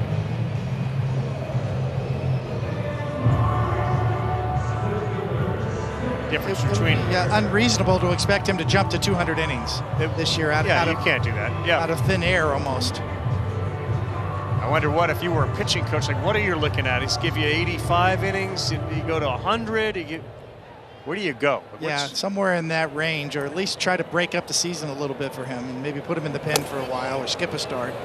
But I think the problem lies not so much with the starting of Lugo because you have a 6-man rotation. It's because you don't have a lot of depth in the bullpen because Suarez is out. Yeah. And Hader, through back-to-back days, he's... Hard shot up the middle. Arcia turns. He'll go to third. Soto's throw comes in, and the 8-9 hitters, Arcia and Hilliard, back-to-back singles off Lugo. And there could be times that what you do is You skip a start, put him in the pen maybe for 2 innings, and then have him start and maybe swap with Nick Martinez, who was also in the bullpen last year. And you're also trying to build him up. You're going to get Musgrove back as well. But you do need arms, quality arms that have been in pressure situations in the bullpen, and this guy has done that. First pitch way outside, going down to second base is Hilliard. They take the double play off on a pass ball. And Acuna's got first base open, second and third.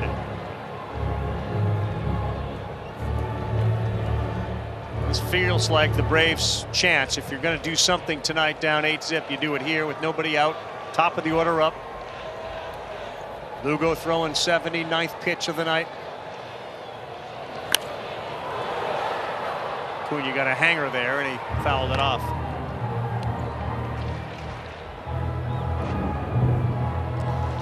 Not a lot of curveballs he's thrown against righties. It's been predominantly against lefties. Third time around now, starting to spin it. Back up the middle, it goes right past Lugo. Kim will go to third, and he will get Hilliard there. Wow. Hassan Kim cuts down Hilliard at third. The run comes in, and Acuna goes to first. It's a risky play, guys. Went into shortstop mode. Yeah, you know, instinct takes over. You really have to anticipate the flow. Oh, wait a minute, it's 8-0. Let me make sure I get an out, where his instinct took over and said, you know what? This play's right in front of me. I can see it. You better be sure, as you said, Eduardo. And what helped him out and making the decision was because Hilliard actually took a step towards second base. He would have gone on contact. He would have gone first. Olsen swings at the first one. It goes to the seats.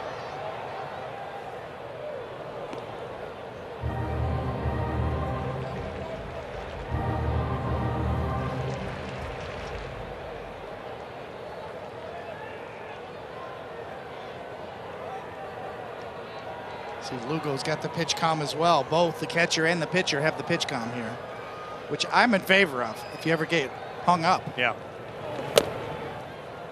Now, what a year Olsen had last year. His first with the Braves, of course, has to replace Freddie Freeman, the guy. And Olsen is a guy, along with Acuna on this team and Riley. 38 home runs last year.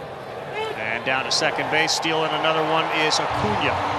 I like that. I like that. Even though you're down 8-1, it's the bottom of the 5th inning, you still have to put runs on the board. And here, Ronald Acuna Jr., that's part of his game. And if the numbers are indicative that you can't steal second, go. Keep your team in it. You send a message. Keep the crowd in it as well.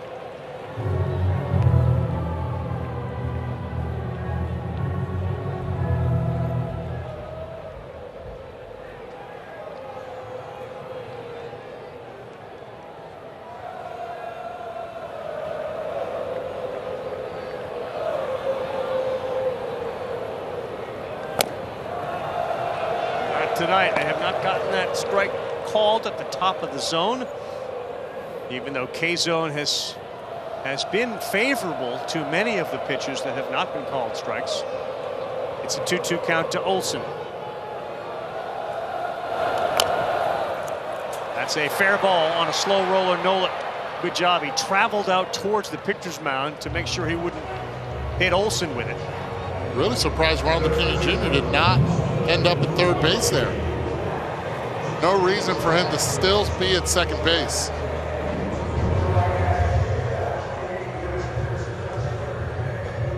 Right here, as soon as that ball is hit there, even if he checks the runner, there's no way that Austin Nola would be throwing the ball to third. Get the shore out, up by 7. And here's Riley. Lugo starts him off with a 93-mile-an-hour fastball. Yeah, you got a good look. You could see Nola look at Acuna when he picked that ball up.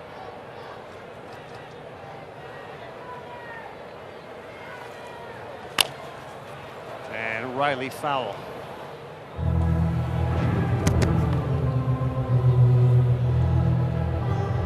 He has to be at third base on that one. He should slide in No throw would have been contesting that speed.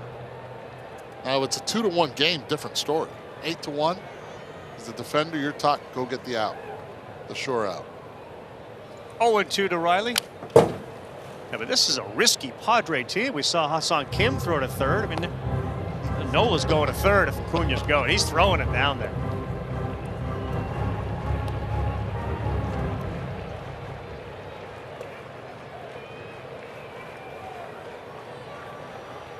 Fielder's choice, a walk.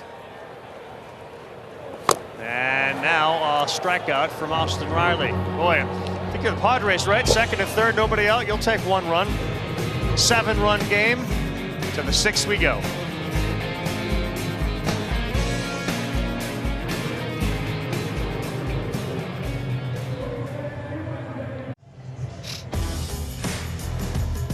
Listen to every MLB game live or on demand, new and included for 2023. Watch all minor league baseball and live look-ins on MLB Big Inning. No blackouts. Uh-oh, we have blown a hammy.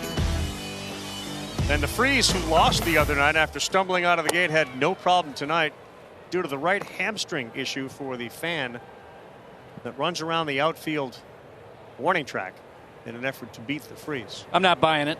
That was a total flop. He then dropped into the gritty.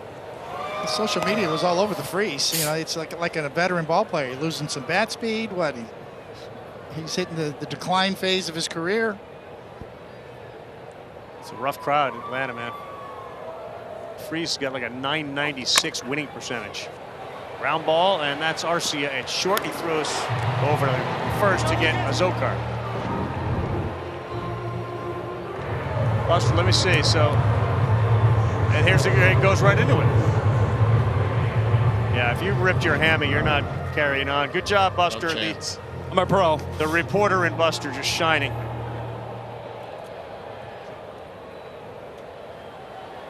The Padres have taken the swing at first pitch mode right into the Lucas Licky.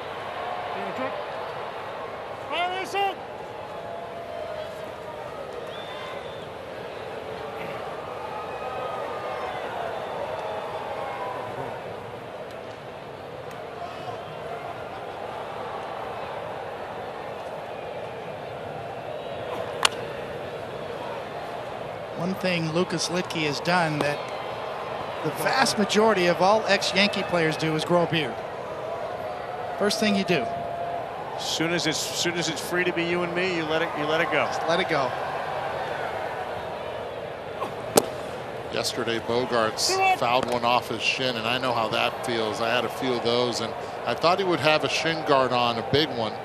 Looks like he's got a little padding in the inside of it. Instead, will not put that shin guard on.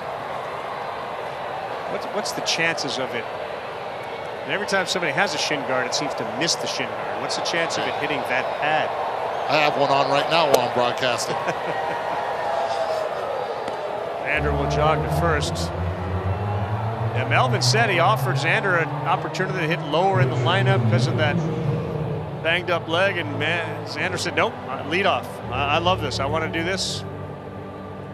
Huge asset, not only to play anywhere in the field, the fielder versatility, but the hitter willingness to go and hit in different spots. So, Carl, I never wore one. And one time I wore one, and my dad said, "What are you doing?" It's a sign of a bad hitter. Back in the day, that's what it was known for. And a rifle into right field that gets down, and look out, the brakes put on, and the throw was behind the runner Xander. If that had gone to Albies, Xander would have been out. That's I'm holding on second base because it's 8-1. Got Soto coming up next with one out. And the respect of this arm right here.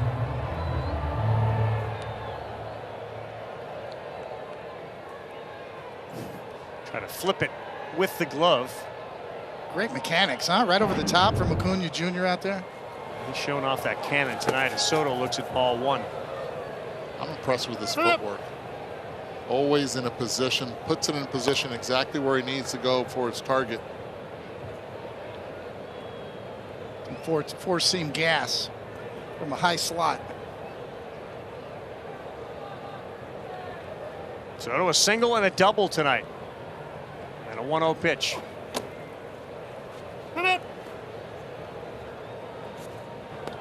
Nelson Cruz on deck, a homer, 3-run shot, RBI double. So Soto and Cruz have done a lot of damage tonight for Bob Melvin's team.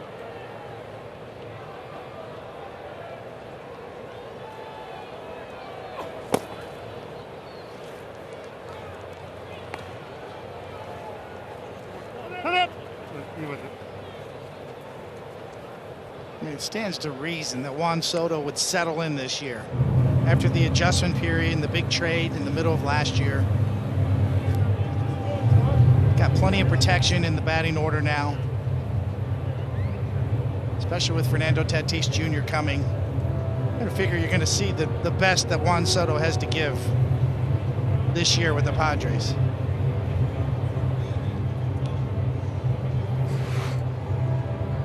Unbelievable here.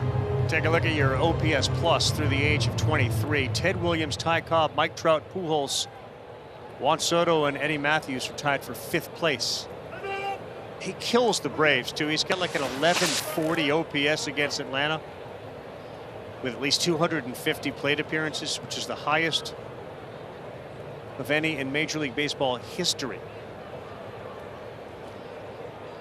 He's adding to it tonight.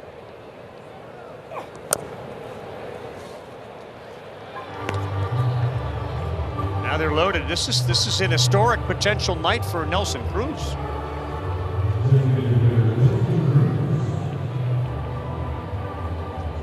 We're back with the best coverage in today's game. Take a look at this through the T-Mobile multi-view. The boomstick.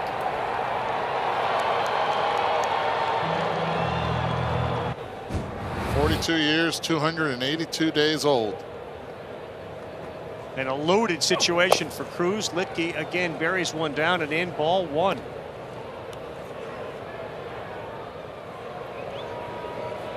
.432 feet on that home run as well. Still plenty of pop. And that one's going to get down in center field. He's adding to his RBI total. He had 4 before that at bat. He's got 6 now. He brings in 2 more, and the Padres have reached double digits. 6 RBI night for Nelson Cruz. Hit the ball hard, or going to be strong enough to do this right off the end of the bat. Bat dies a hero as it's broken, but it drives in 2. Bogarts, Machado.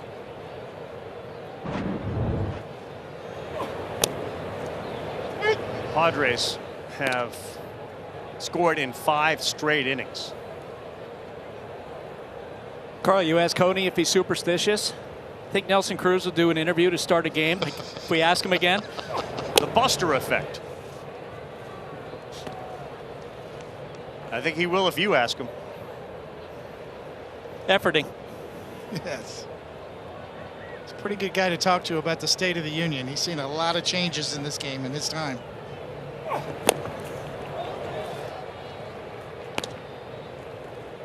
You know, Buster, you talk about the way that Seidler has put this team together and Cronenworth gets his big deal. I mean, there are a couple of guys out there who they'll have decisions to make on. What do you anticipate Seidler doing given how many guys he spent so much money on? Cronenworth to shallow center field. That'll be the second out. Yeah, Coney, I think that to your point, they have 2 guys who are potentially going to hit the free agent market in the next couple of years. And given the amount of money that the Padres have spent on so many different players, you would assume they'll take a hard run at Juan Soto, at Josh Hader, who at times in his career has been the most dominant reliever in baseball. That market was set with that $100 million Edwin Diaz deal.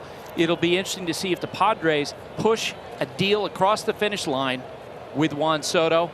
Maybe take a run at Ohtani this winter. Snell, Hader, Soto, the ones that are sort of on deck. They were in, right? They were in on Trey Turner. They were Apparently in on Aaron Judge. They had the highest offer on the table to both Trey Turner by about $50 million and Aaron Judge by about $90 million before Judge got that last $40 million bump from Hal Steinbrenner. Kim fouls this one off. Well, so guys, I mean, for a team, you played in a decade where they got to the World Series in '98, but traditionally kind of a low spending team. What happened? What's changed? Right now, it's the only team in town, and people are showing up, and the fans are loving this. But they were always the only team in town. No, they had the Chargers at one point. It's just really refreshing when you see an owner chase a championship, by all means necessary.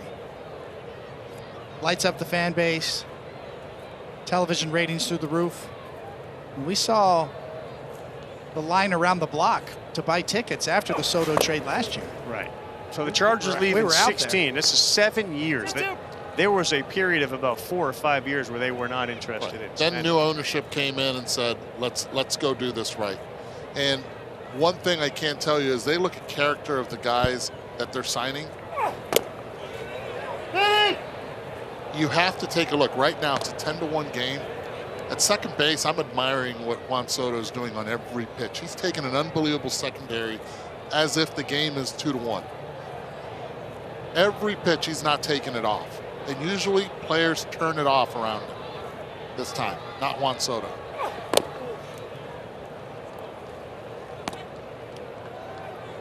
We saw John Middleton, the owner of the Phillies, make those incredible quotes this offseason about it's about trophies in the trophy case. It's not about how much money or what my bottom line is or how much money we made as a franchise or what our franchise value is, which, by the way, continues to go up for all major league teams. Well, and you have to believe this is goose the value of the Padres. You guys were talking about Fred McGriff before. It was 30 years ago this summer. I was covering the Padres for the San Diego Union Tribune when they went through what became known as the fire sale. They traded Gary Sheffield. They traded Fred McGriff because their owner at that time, Tom Werner, didn't think the rising salaries that he had on his payroll, that it was sustainable for a small market team.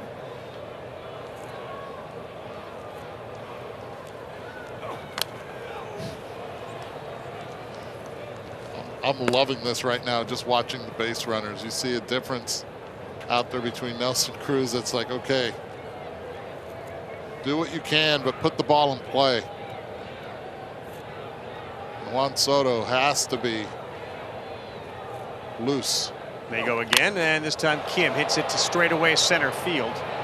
Hilliard will stop there and reel it in, but they've reached double figures. They scored 2 more runs in the inning. We're going bottom 6 on Sunday Night Baseball.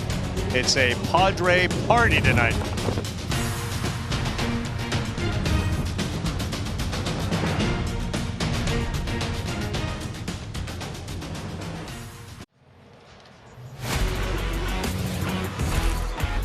Long-term commitments, notable players under contract beyond 24.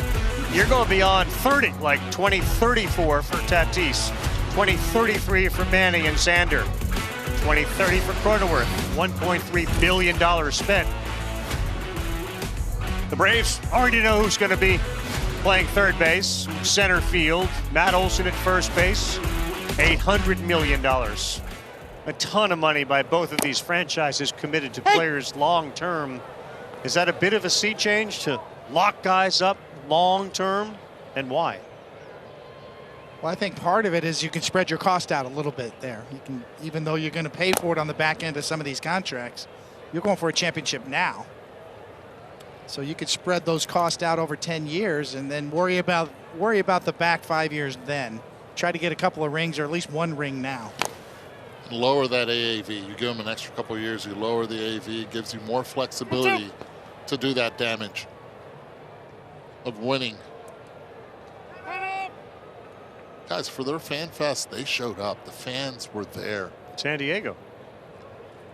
Looking for number 1. I know. For really the city.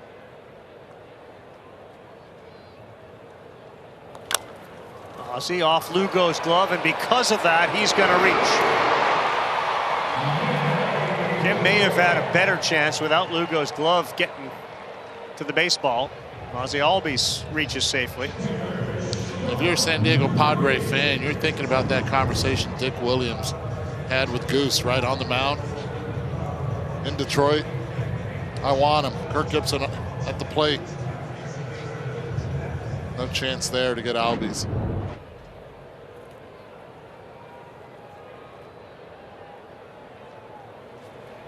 Yeah, they had a Fan Fest crowd of over 48,000.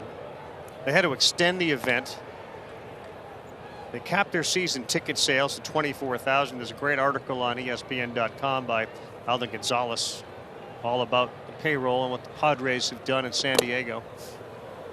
I know, Buster, you've talked about the sort of the long-term debt that the Padres are going to have as you take a look at the other 5 teams looking for their first World Series, these active franchises, the Rangers, Seattle, Milwaukee, Colorado, and Tampa Bay.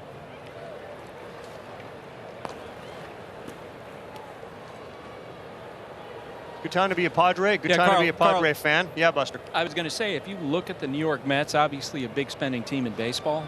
After 2024, that team has about $490 million in commitments. The Padres, after 2024, have about $1.1 billion in commitments. Did you put your pinky to the side of your mouth when you said that? You could hear it.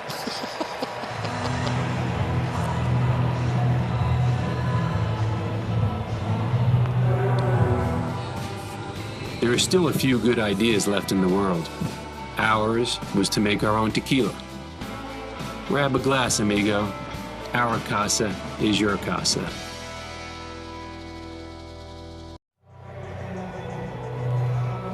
Su casa, mi casa. Eduardo. Niebla goes to the mound and talk to Lugo.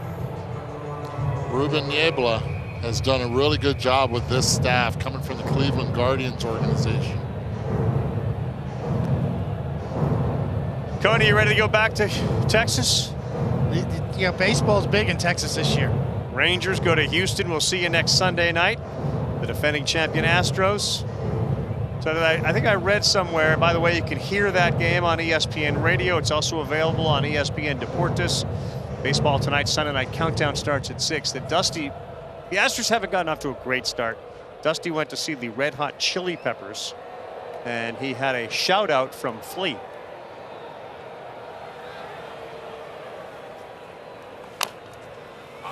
And then, of course, that meant I had to ask people, did they know who Flea was? Yes.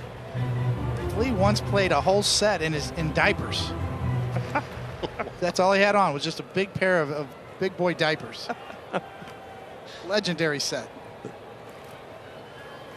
What are big boy diapers relative to what does that even mean? Well, they fit. You know, they got to be a little bigger to fit. Depends. Yes. So Flea is the basis for the Red Hot Chili Peppers, and Dusty, of course, knows everyone and everything. He said, well, I knew Flea because Bronson Arroyo knew Flea. Yes. Hit it!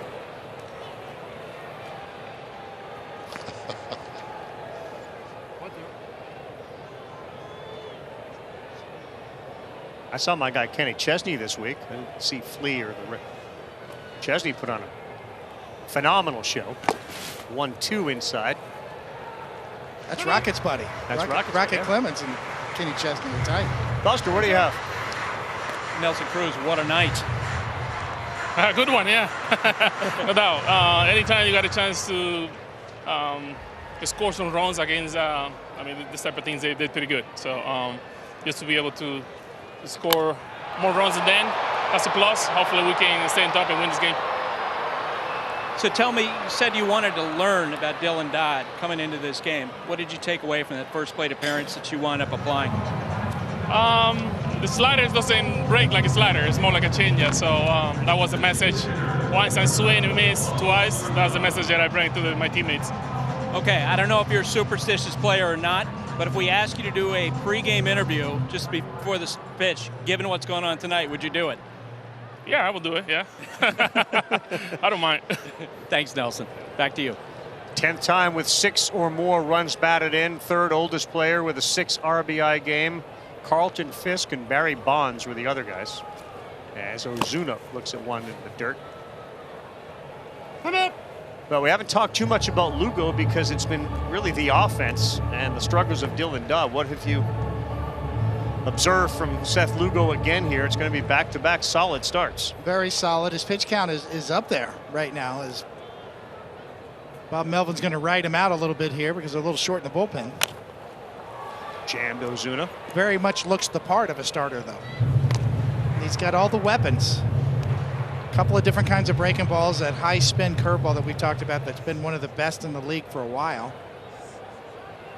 He can drop it over at will for strikes.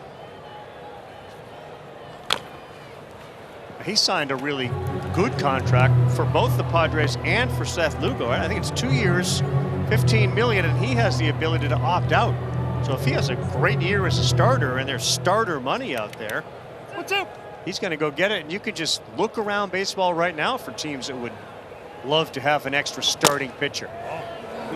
And I think it's interesting because what was it, 67 innings that he threw last year, and then when you start adding up the innings, do you start tapering it down for him?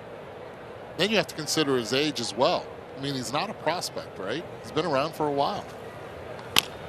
2-2 ground ball. Manny second, Kim first, double play. And the Padres defense, well, all those shortstops on the infield. Manny to last year's shortstop, Kim to turn it. Through 6, 10-1. Soto and Acuna coming up when we come back with Eduardo.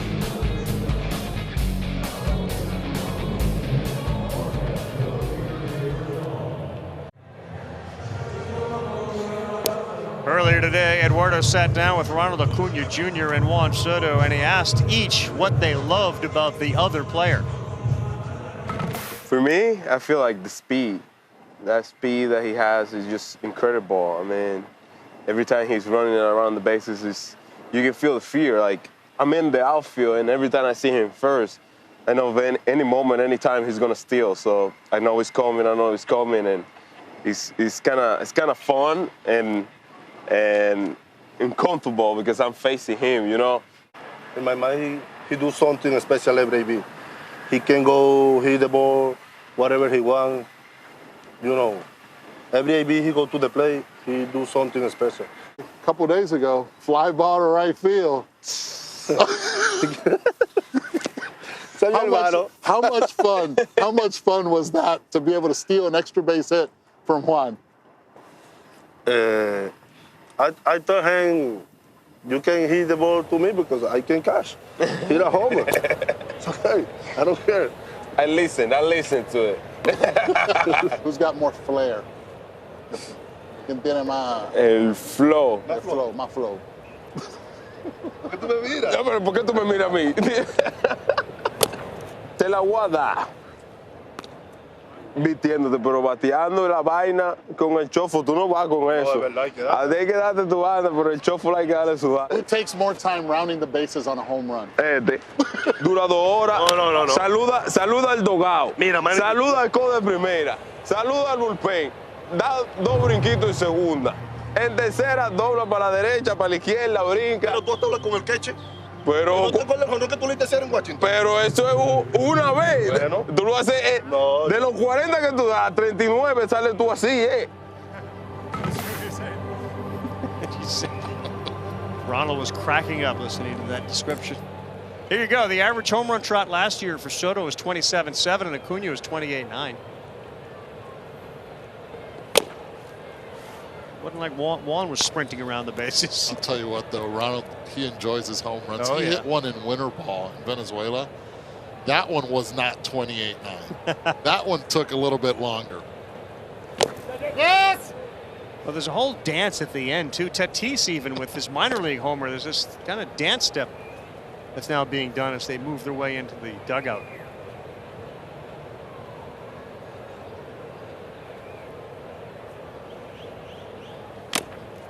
.95 from Joe Jimenez, who's on the mound for the Atlanta Braves, right by Grisham.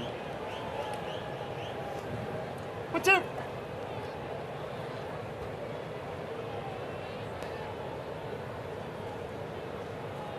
Dodd started, didn't have it. And its next pitch, another fastball that rides out of the strike zone. Well, if you want to do power rankings in the National League, and again, we're 10 games in, are the Padres the #1 team in the National League? Sure look like they're playing like it right now, right? It just Come looks to like Atlanta, win 3 of 4. Yeah, I mean, it looks like all the pieces are fitting together nicely with right field, waiting for Tatis Jr. to show up. Defensively, a very athletic team across the field. Oh, that ball is pulled and it is ripped down the line and it is just foul.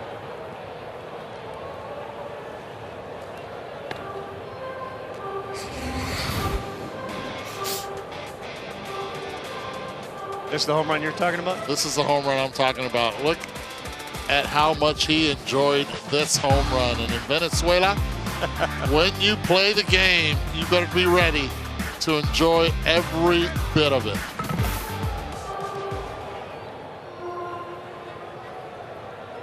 Some kind of special player and talent.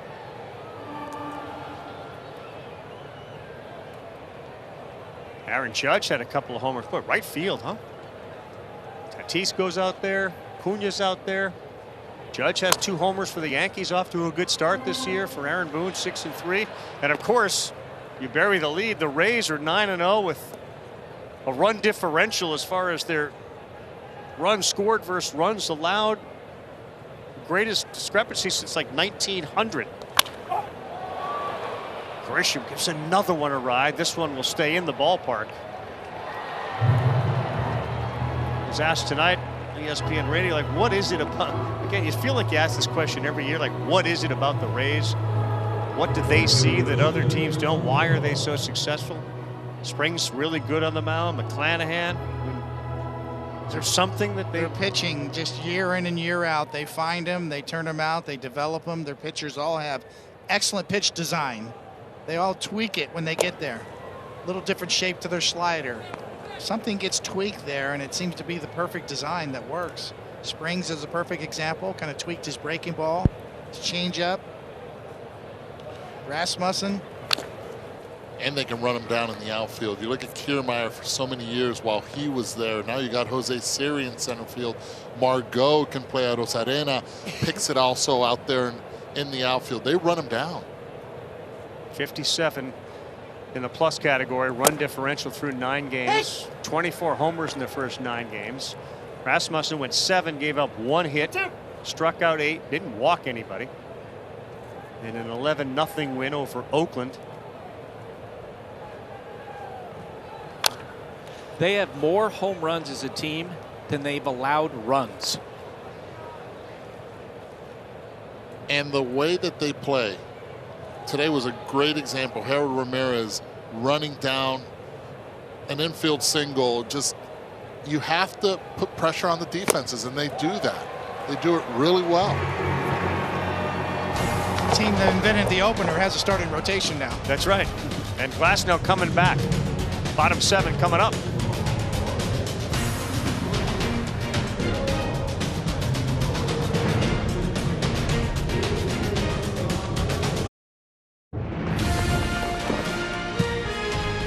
We're on Sunday Night Baseball on ESPN, presented by Casamigos Tequila, brought to you by those who drink it. Buster Olney, Eduardo Perez, David Cohn, Carl Ravitch, Sunday Night Baseball. And the popcorn's been popping by the Padres. Seth Lugo was strong again, 6 innings, 5 hits, 1 run. And he has been replaced now on the mound by Domingo Tapia. He leaves with a 10-1 lead. Seth Lugo back-to-back good starts for San Diego. And there is Tapia on the mound, who will try to negotiate these last couple of innings. An ERA over 4. His strikeout rate a little bit above average, and that walk rate a little bit above average as well. All right, let's go over Seth Lugo. Did not give up much at all, and very little hard contact. Yeah, not everything's a swing and a miss, but when you can spot your fastball inside and jam them and then get your curveball down, that's a good recipe for ground balls and soft contact. And you can tell with Seth Lugo that he can throw that curveball anytime in any count to both sides of the plate. It served him well tonight. Not only throwing strikes, but inducing that weak contact. Kind of game Bob Melvin needed, given the shortness of his bullpen right now, with Suarez out, Garcia not available tonight, Hader. They both pitch in back-to-back games. We'll start off with the shortstop, Arcia, and that first pitch, 96, sails in.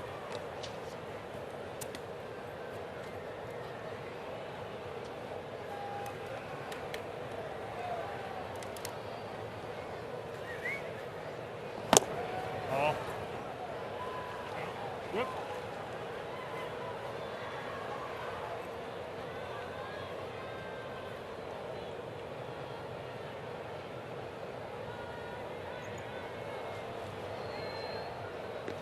3-0. One of the conversations Buster and I had on his podcast that he's been kind of going around talking to some of the players. When you look at the field tonight, both Padres and Braves, and Coney, you can jump in first. How many future Hall of Famers do you think are on the field tonight? And again, this is not based on what they've done yet, but future Hall of Famers. Sure. That guy? Absolutely. If you look at the left side of the Padres infield, and then certainly Juan Soto in left field, really the trio on the left side of the field, I mean, those three guys all are great ball players. Manny Machado, you look at the top 5 finishes he's had in the MVP voting, he's been all over the MVP in terms of multiple years, multiple shares of votes. Josh Hader, maybe potential? Is that certainly as a closer, a dominant closer? As dominant as they come, if he continues to do what he has done between the moments that he was in Milwaukee to where he can end up. And also you have to think of maybe of Yu Darvish as well. So maybe 5 on the San Diego side as the leadoff walk is issued there. And on the Braves side, Ronald Acuna, again, possible. Riley. You look at the top 3 in the order right now. Olson, Riley, those have a definite opportunity of being Hall of Famers if they continue to put up those numbers. It's the longevity, the impact. The ability to stay healthy for sure. The question becomes is generation to generation, it's so hard to compare to the guys from the 70s or the 50s, or how do your numbers stack up against Mickey Mantle or Willie Mays or somebody like that? You really have to stay in your generation. The best players of each generation should get different consideration because every generation deserves to be represented in the Hall of Fame, which is a really high bar compared to other sports. It really is. I'll tell you who has an opportunity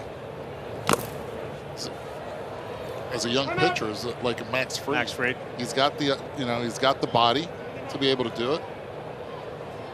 That guy right there is absolutely nasty, and I think he will get better with age. So Buster, we're in the 8-9 range. I think that's appropriate based on conversations that I've had with not only players here but folks around baseball in the last few days. We got ready for this game. It was interesting today to have, ask Manny Machado, okay, how many Hall of Famers are going to be playing in this game tonight? And all I know is if your player is up for consideration, you're going to want Manny Machado on your veterans committee because he's going to say, yes, absolutely. He's, as you talked about, Carl, he's a huge fan of Austin Riley. Yeah. Had a funny conversation with, I heard a funny conversation between Ron Washington and Matt Olson that we'll get to in a second. Hilliard Case, 1 down here, bottom 7, top of the order for Acuna. He could turn that fastball around, and he does. 97 and ripped it past the third baseman there at 2 on. Yeah, so, before every game, Ron Washington hits ground balls to Matt Olson. So I asked Ron Washington, how many Hall of Famers are in this series? And he's thinking hard, and he starts out, of course, with Machado, and he mentioned Bogarts. He mentioned a couple other guys, and Olson looks at him and goes, hey, look up. And he was kidding, but he sort of wasn't kidding, I think. Well, to Coney's point, as we watch Olson step in with 2 on here, the idea of generation being compared, that is always the argument with Major League Baseball's or baseball's Hall of Fame. It's not Major League bid, but the Hall of Fame has always been, well, how does that second baseman compare with the second baseman from the 70s? Look at the numbers. Don't we have to change the dynamic that we look at and assess players? So many things seem more important now than they were then, or we're quantifying them differently than we do. We never thought about, at least I don't think the All-Star voters thought about OPS in 1950. Even though the guy was on base all the time, didn't have that statistic to measure it. Yeah, we have so many more layers of stats to be able to give credit where credit is due, which is really what it's about. Foul ball. And this is one guy right here that's made changes, and he did it during the offseason. As a major leaguer, try to get better and better. Watch on the left side last year where he was upright. This year he's more in his legs. He is more in an athletic position. And he called Seitzer, his hitting coach, and he said, look, I'm going to make these changes in Atlanta. I'll keep sending you video, but I felt that I needed to keep my upper body a little bit more loose, especially on pitches inside and fastballs up in the zone. And for a guy that's hit 40+ home runs at the major league level and wants to get better, hats off to him, because it has shown in the numbers as far as exit velocity is concerned.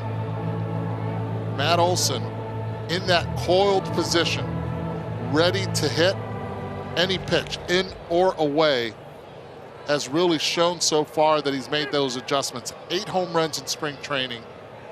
Got a couple so far here in this regular season. 3-2 on the way to Olson. And that one's into left field, and that's going to get down in front of Soto. That's going to bring in the Braves' second run, RBI Matt Olson.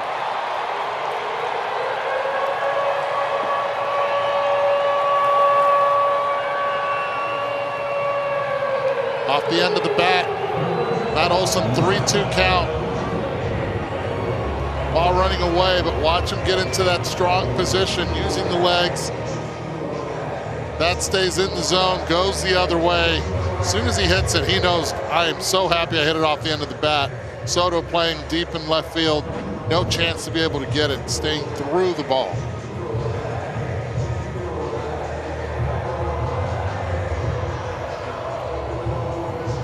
Suit up this season at MLBshop.com. Check out the largest selection of authentic caps, t-shirts, collectibles, and more. Gear up with your favorite team at MLBshop.com. Got an 8-run lead. They're a 2 on, 1 man down. The Ablett goes to the mound to talk with Tapia. And the Braves, who've had chances, now have Austin Riley coming to the plate. Well, there may be a pitch timer or a clock in baseball now, but you still got to get outs. Can't run out the clock. You can get Doc to pitch. Yep. And you got to keep up the pace, but you still have to get 27 outs. Padres looking for a way to finish this off here. A lot of movement on Tapia's sinker in on the righties. The big chance for the Braves felt like it was the 5th inning. They had runners at second and third, nobody out.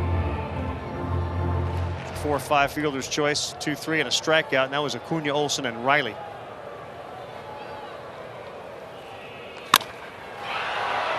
And Riley peels one down the line and right, and that is off the screen, just short of the foul pole. Woo, from this close. angle, it looked like it hit the foul pole, yeah. Did it not? Close, off the screen, just short of the pole. So he's ready again, and usually prior to pitch clock rules, he'd be stepping out.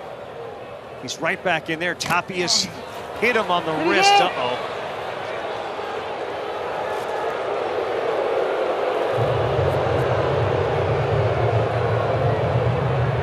Shaking that right arm of his. Let's see where it got Austin Riley to load the bases. Actually checked on the swing, too, to see if he had a swing. Right forearm.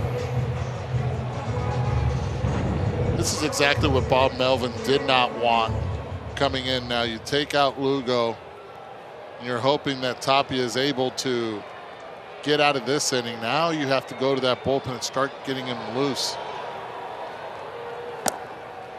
No, ball 1 to Albies.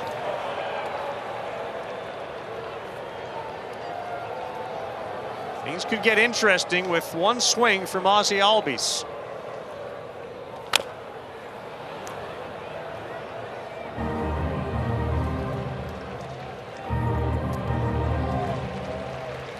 Really got interesting today in Anaheim with Toronto against the LA Angels there. Game ended 12, 11, and 10.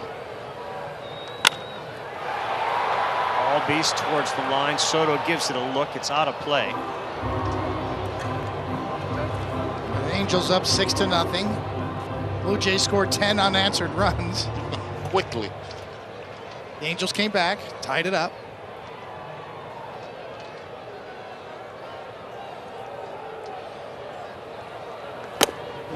He has looked bad on a couple of his strikeouts, and Albies goes back to the bench frustrated.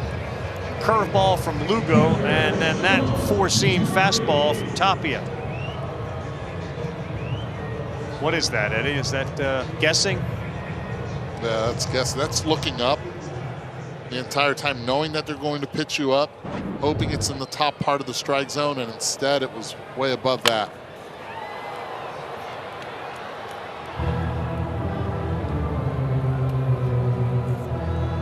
Easy cheese like a Sunday Tapia. Hope you get that one. Yes, there you go. Domingo, Sunday, Spanish.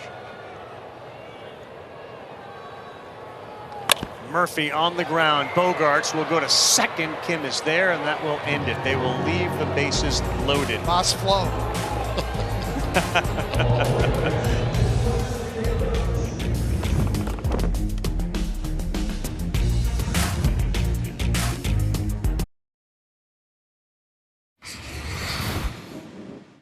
Hey. You gotta be careful with this guy right here. This guy's a stud out there. He almost did.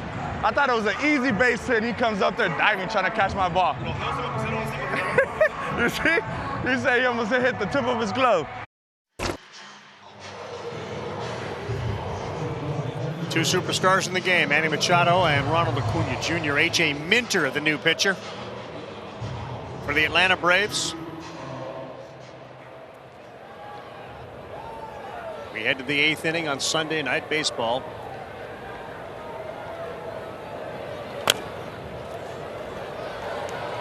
On to play the part of Xander Bogaerts that people were curious about is where the Red Sox were going to go, because he leaves there. Then they do give Devers the big contract, but the face of the franchise and a guy that had endeared himself with the World Series rings, etc. Bogaerts goes to the West Coast on a two-hopper to Riley. Across the diamond against Xander.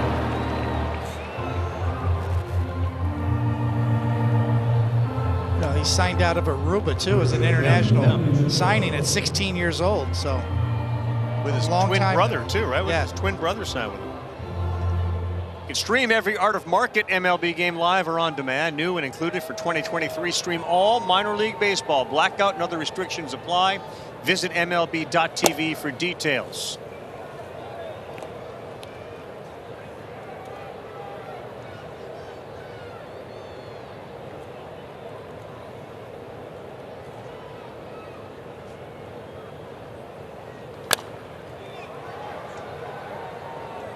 You know what's making a comeback in baseball this year? Starting to see it around the league. The mullet. The mullet is back. Guys are shaving the side of their heads and letting the back come in, party in the back. Let it flow. Yeah. Business up front, party in the back. And he stays alive. You ever go with mullet? I did. Right there. Case in point. AJ Minter's got it working. I did in Double-A. I had a mullet. I used to blow dry the back to make it bushy. Is it? And throw the cologne on? No. No cologne. No cologne.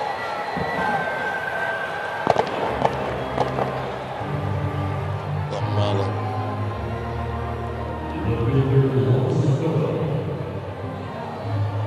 A few years ago, PNC Park used to have on the scoreboard, you know, he used to put mullets on fans.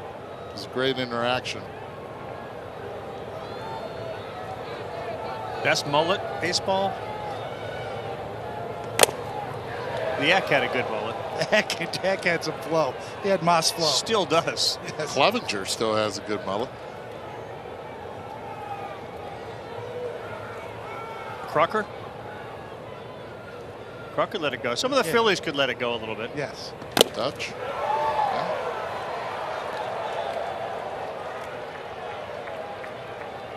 See, this is where he asks for time right here. Every time he gets 2 strikes, one thing you'll see from Juan Soto. Looks like for the rest of the season or for now, this is when he uses it.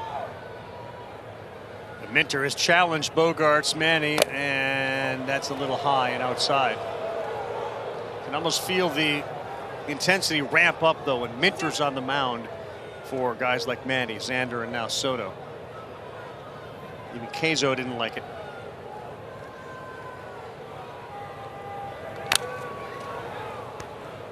It's just, you know, Eduardo, it's the confidence that Juan Soto has, taking a pitch a half an inch off the plate. Like, makes it look like it was way outside. As Ronald Acuna said I would be swinging at that. And you know what? It impacts the umpires, too. His body language impacts the umpires. Makes you second guess. Like, I'm going to call. He didn't have it a strike. His reputation. Yeah.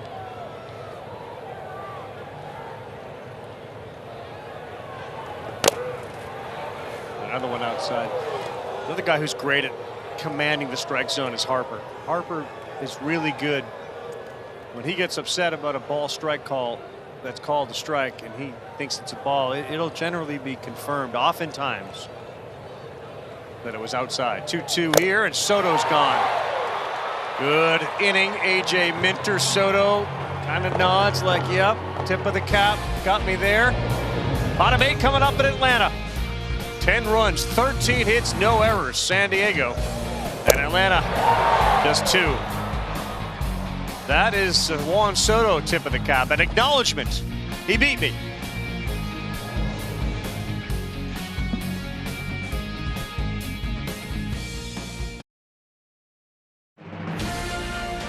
Sunday Night Baseball is presented by Casamigos Tequila, brought to you by those who drink it.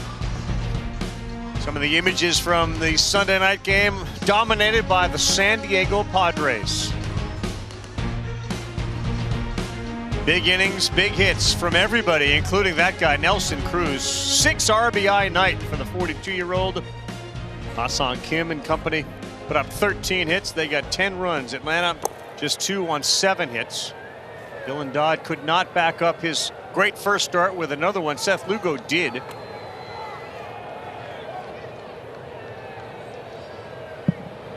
The Geico Game Track shows that Lugo went 6 innings, an earned run, 5 Ks, and 4 walks. 6 RBIs. The record for the Padres in a game is 8. Ken Caminiti in 95 against the Rockies, and Nate Colbert in 72 against Atlanta. Bill Krisnet with a good pitch there, a curveball that sent Eddie Rosario to his knees. A rough night for Eddie. 0 for 3 and had one go off his glove out in left field that resulted in a home run.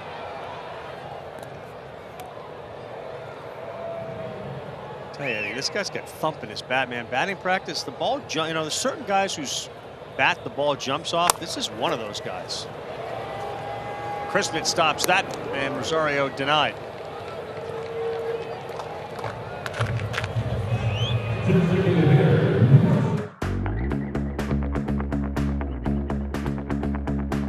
Meet Ultimate Hybrid, advanced ceramic and wax technology.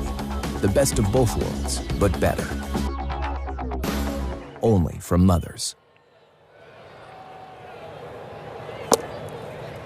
First pitch, breaking ball to Ozuna. In talking with the hitting coaches too, one of the things that you learn over the course of time is you know when to say and what to say to certain players. Because there's definitely times where hitters, good hitters, these teams are loaded. You're like, yeah, no, now's not a good time to talk. But when I said, do they take advice? Every one of them will when the time is right. Yeah, you have to know your player. You have to know exactly when to go to them. Sometimes it's the same day. Sometimes it's after the game. But most of the time it's, You have to be patient enough to wait it out. Wait it out until they come to you or you grab them. And you let them know, look, this is what I'm seeing. What are you feeling? And that's how those conversations can start. But they have to be as organic as possible. It's the same on the pitching side. The last thing you want is somebody thinking about mechanics when they're trying to react or throw pitches or react to pitches. So timing is everything, and hitters and pitchers very much alike with pitching coaches and hitting coaches. Garcia reaches with a single, and here is Hilliard, the center fielder. And then I asked, what about the guys that have their hitting coaches or their gurus outside of the team? How difficult is that to navigate? And the response was, I don't really care where they're learning it as long as the mechanics are good, and we understand what it is that they're trying to learn outside of the team structure. There has to be a lot of transparency, and that's what you have to ask from the players. When you're getting that information, share it so we can keep an eye on what we are trying to do as a team here. It's just information coming from all angles, too. Yes, of course. The analytics department giving you the metrics, launch angle.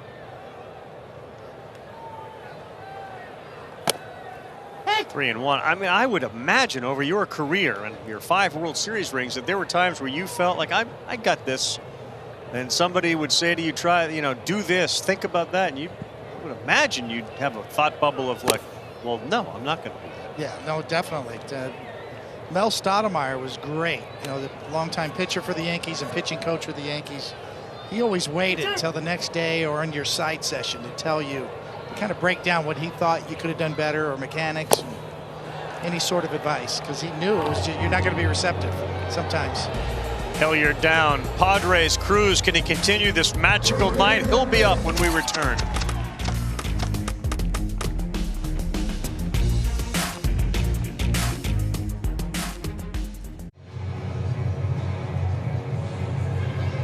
Nelly Cruz, third oldest player, 6 RBI in a single game. Carlton Fisk and Barry Bonds. He's looking for his 15th career triple, which would get him the cycle. We keep talking about his age. So Dave Winfield is the oldest guy with a cycle in 39 years and 264 days. Nelly Cruz is doing it with a big-time bat, and the boomstick still getting it done. And here he is to lead off the 9th inning. It's Danny Young on the mound.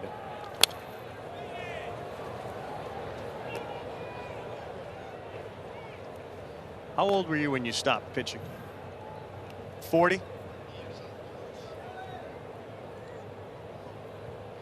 What? You stopped at 40. He's 42. Yeah, I stopped at 40 because I needed to stop at 40. He's still getting it done. Well, look, the DH in both leagues just extends careers of great hitters, and he's that. Ouch. Yep. Got him on that back leg.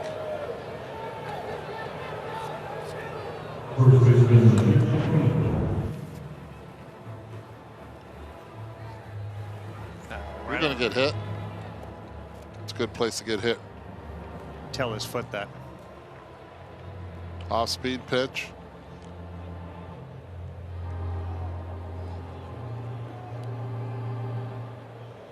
Yeah. Hey, right on the bunion. Beat me to it.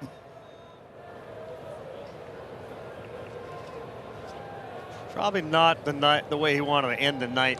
It's been so good, and now a possible double play ball by Cronenworth. It is. Albies and Arcia turn it. Guillermo Celis, hey, congratulations. 26th anniversary of his first ESPN baseball broadcast. April 9th, 1997, Yankees and Angels. More than 3,000 games as a storyteller, analyst, and reporter. And as he said earlier, starting my season 27, more than grateful for my home, the worldwide leader in sports. Congratulations, Memo.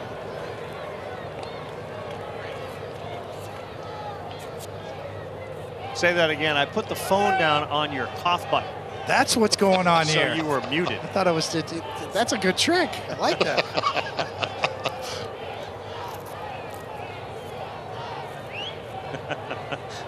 I now know how to turn off David Cohn. That's it. So easy.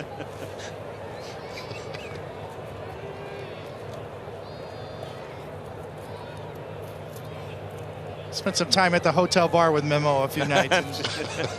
He's a great guy. See, I should have hit the cough button. Hey.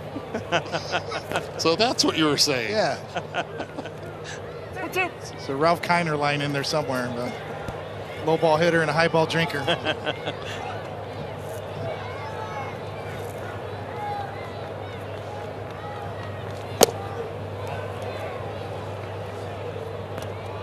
.82 was the height off the ground of Kim's homer. Of course, Sarah Langs was all over that.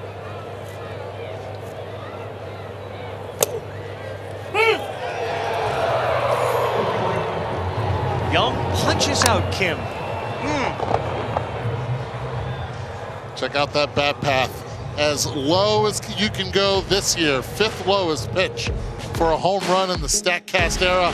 Ha-Seong Kim getting it done.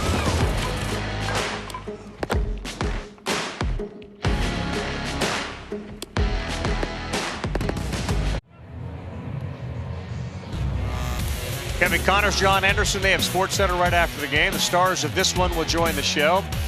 Eddie will hang out and give the story about the Rays and just what has made them so successful to start this season. We'll dive deep into O'Neill Cruz and the fight in that White Sox game with the Pirates. Cruz fractures his ankle, and a punch between teammates and a broken hand in the Timberwolves regular season finale. SportsCenter will follow us right here on ESPN on the app with the great Kevin Connors and the great John Anderson. Eli White pinch hits, and he checks his swing there, but didn't check it enough. 1-2.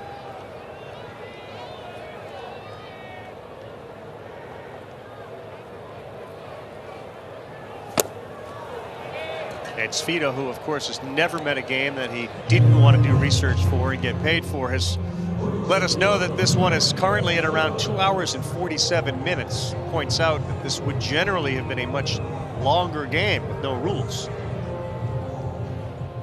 One down in the 9th inning. What about Matt Olson too, and the contract he and Riley, like, he plays every day. You can't get Matt Olson. He was similar to Dansby Swanson that way. You couldn't get him out of the lineup. You really couldn't. And if you think about the travel that he had to endure early in his career from Oakland, when they do play former players from Oakland and that West Coast, they go either to the Central or to the East, it becomes a lot easier for them to make that adjustment. As far as time zones, as far as resting, getting off their feet, shorter flights. A great story about Olson and this big deal. Freeman leaves, he comes to Atlanta. He had built a house with his wife that they were basically going to have to call people to go get the mail. And then he signs that big deal and realizes, my goodness, that house we built, we're going to be able to live in it. Second out as Olson grounds out. Don't forget, next Sunday, Rangers and the Astros. Baseball tonight, Sunday night countdown at 6. John Rahm wins the Masters. John and Kevin will have much more on that. Adrianza now steps to the plate for the Braves with 2 down.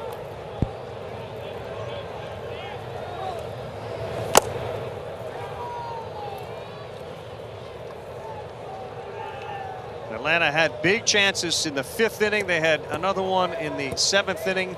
They left 10 men on and were 1 for 12 with runners in scoring position. And the Padres are going to come in here and take 3 of 4 from Atlanta, which is a great litmus test early in the season. Both teams down a bunch of players. Darno out with a concussion. Iglesias not available. Suarez hurt for the San Diego Padres. Tatis coming back. Padres from here go to New York to play the Mets. Another litmus test for Bob Melvin's team. And a pop-up. Here comes Soto. If it lands in his glove, that'll do it. And the Padres take 3 of 4 from Atlanta and do it on Sunday night in decisive fashion thanks to 6 RBIs from Nelson Cruz and a couple of hits from Soto. 10-2 the final. A lot of loud sounds off the bats of the Padres tonight. And Seth Lugo looking very much the part of a good starting rotation member. We said Machado was going to be the epicenter of everything. Went 3 for 5 tonight. Soto and Cruz followed. Lugo is 2-0 in front of 40,000. It took 2 hours and 50 minutes. Coney, Eduardo, Buster, our entire crew, including our producer Andy Jacobson back at home. I'm Carl Ravitch. Thanks for watching, everybody, and at SportsCenter with Kevin and John.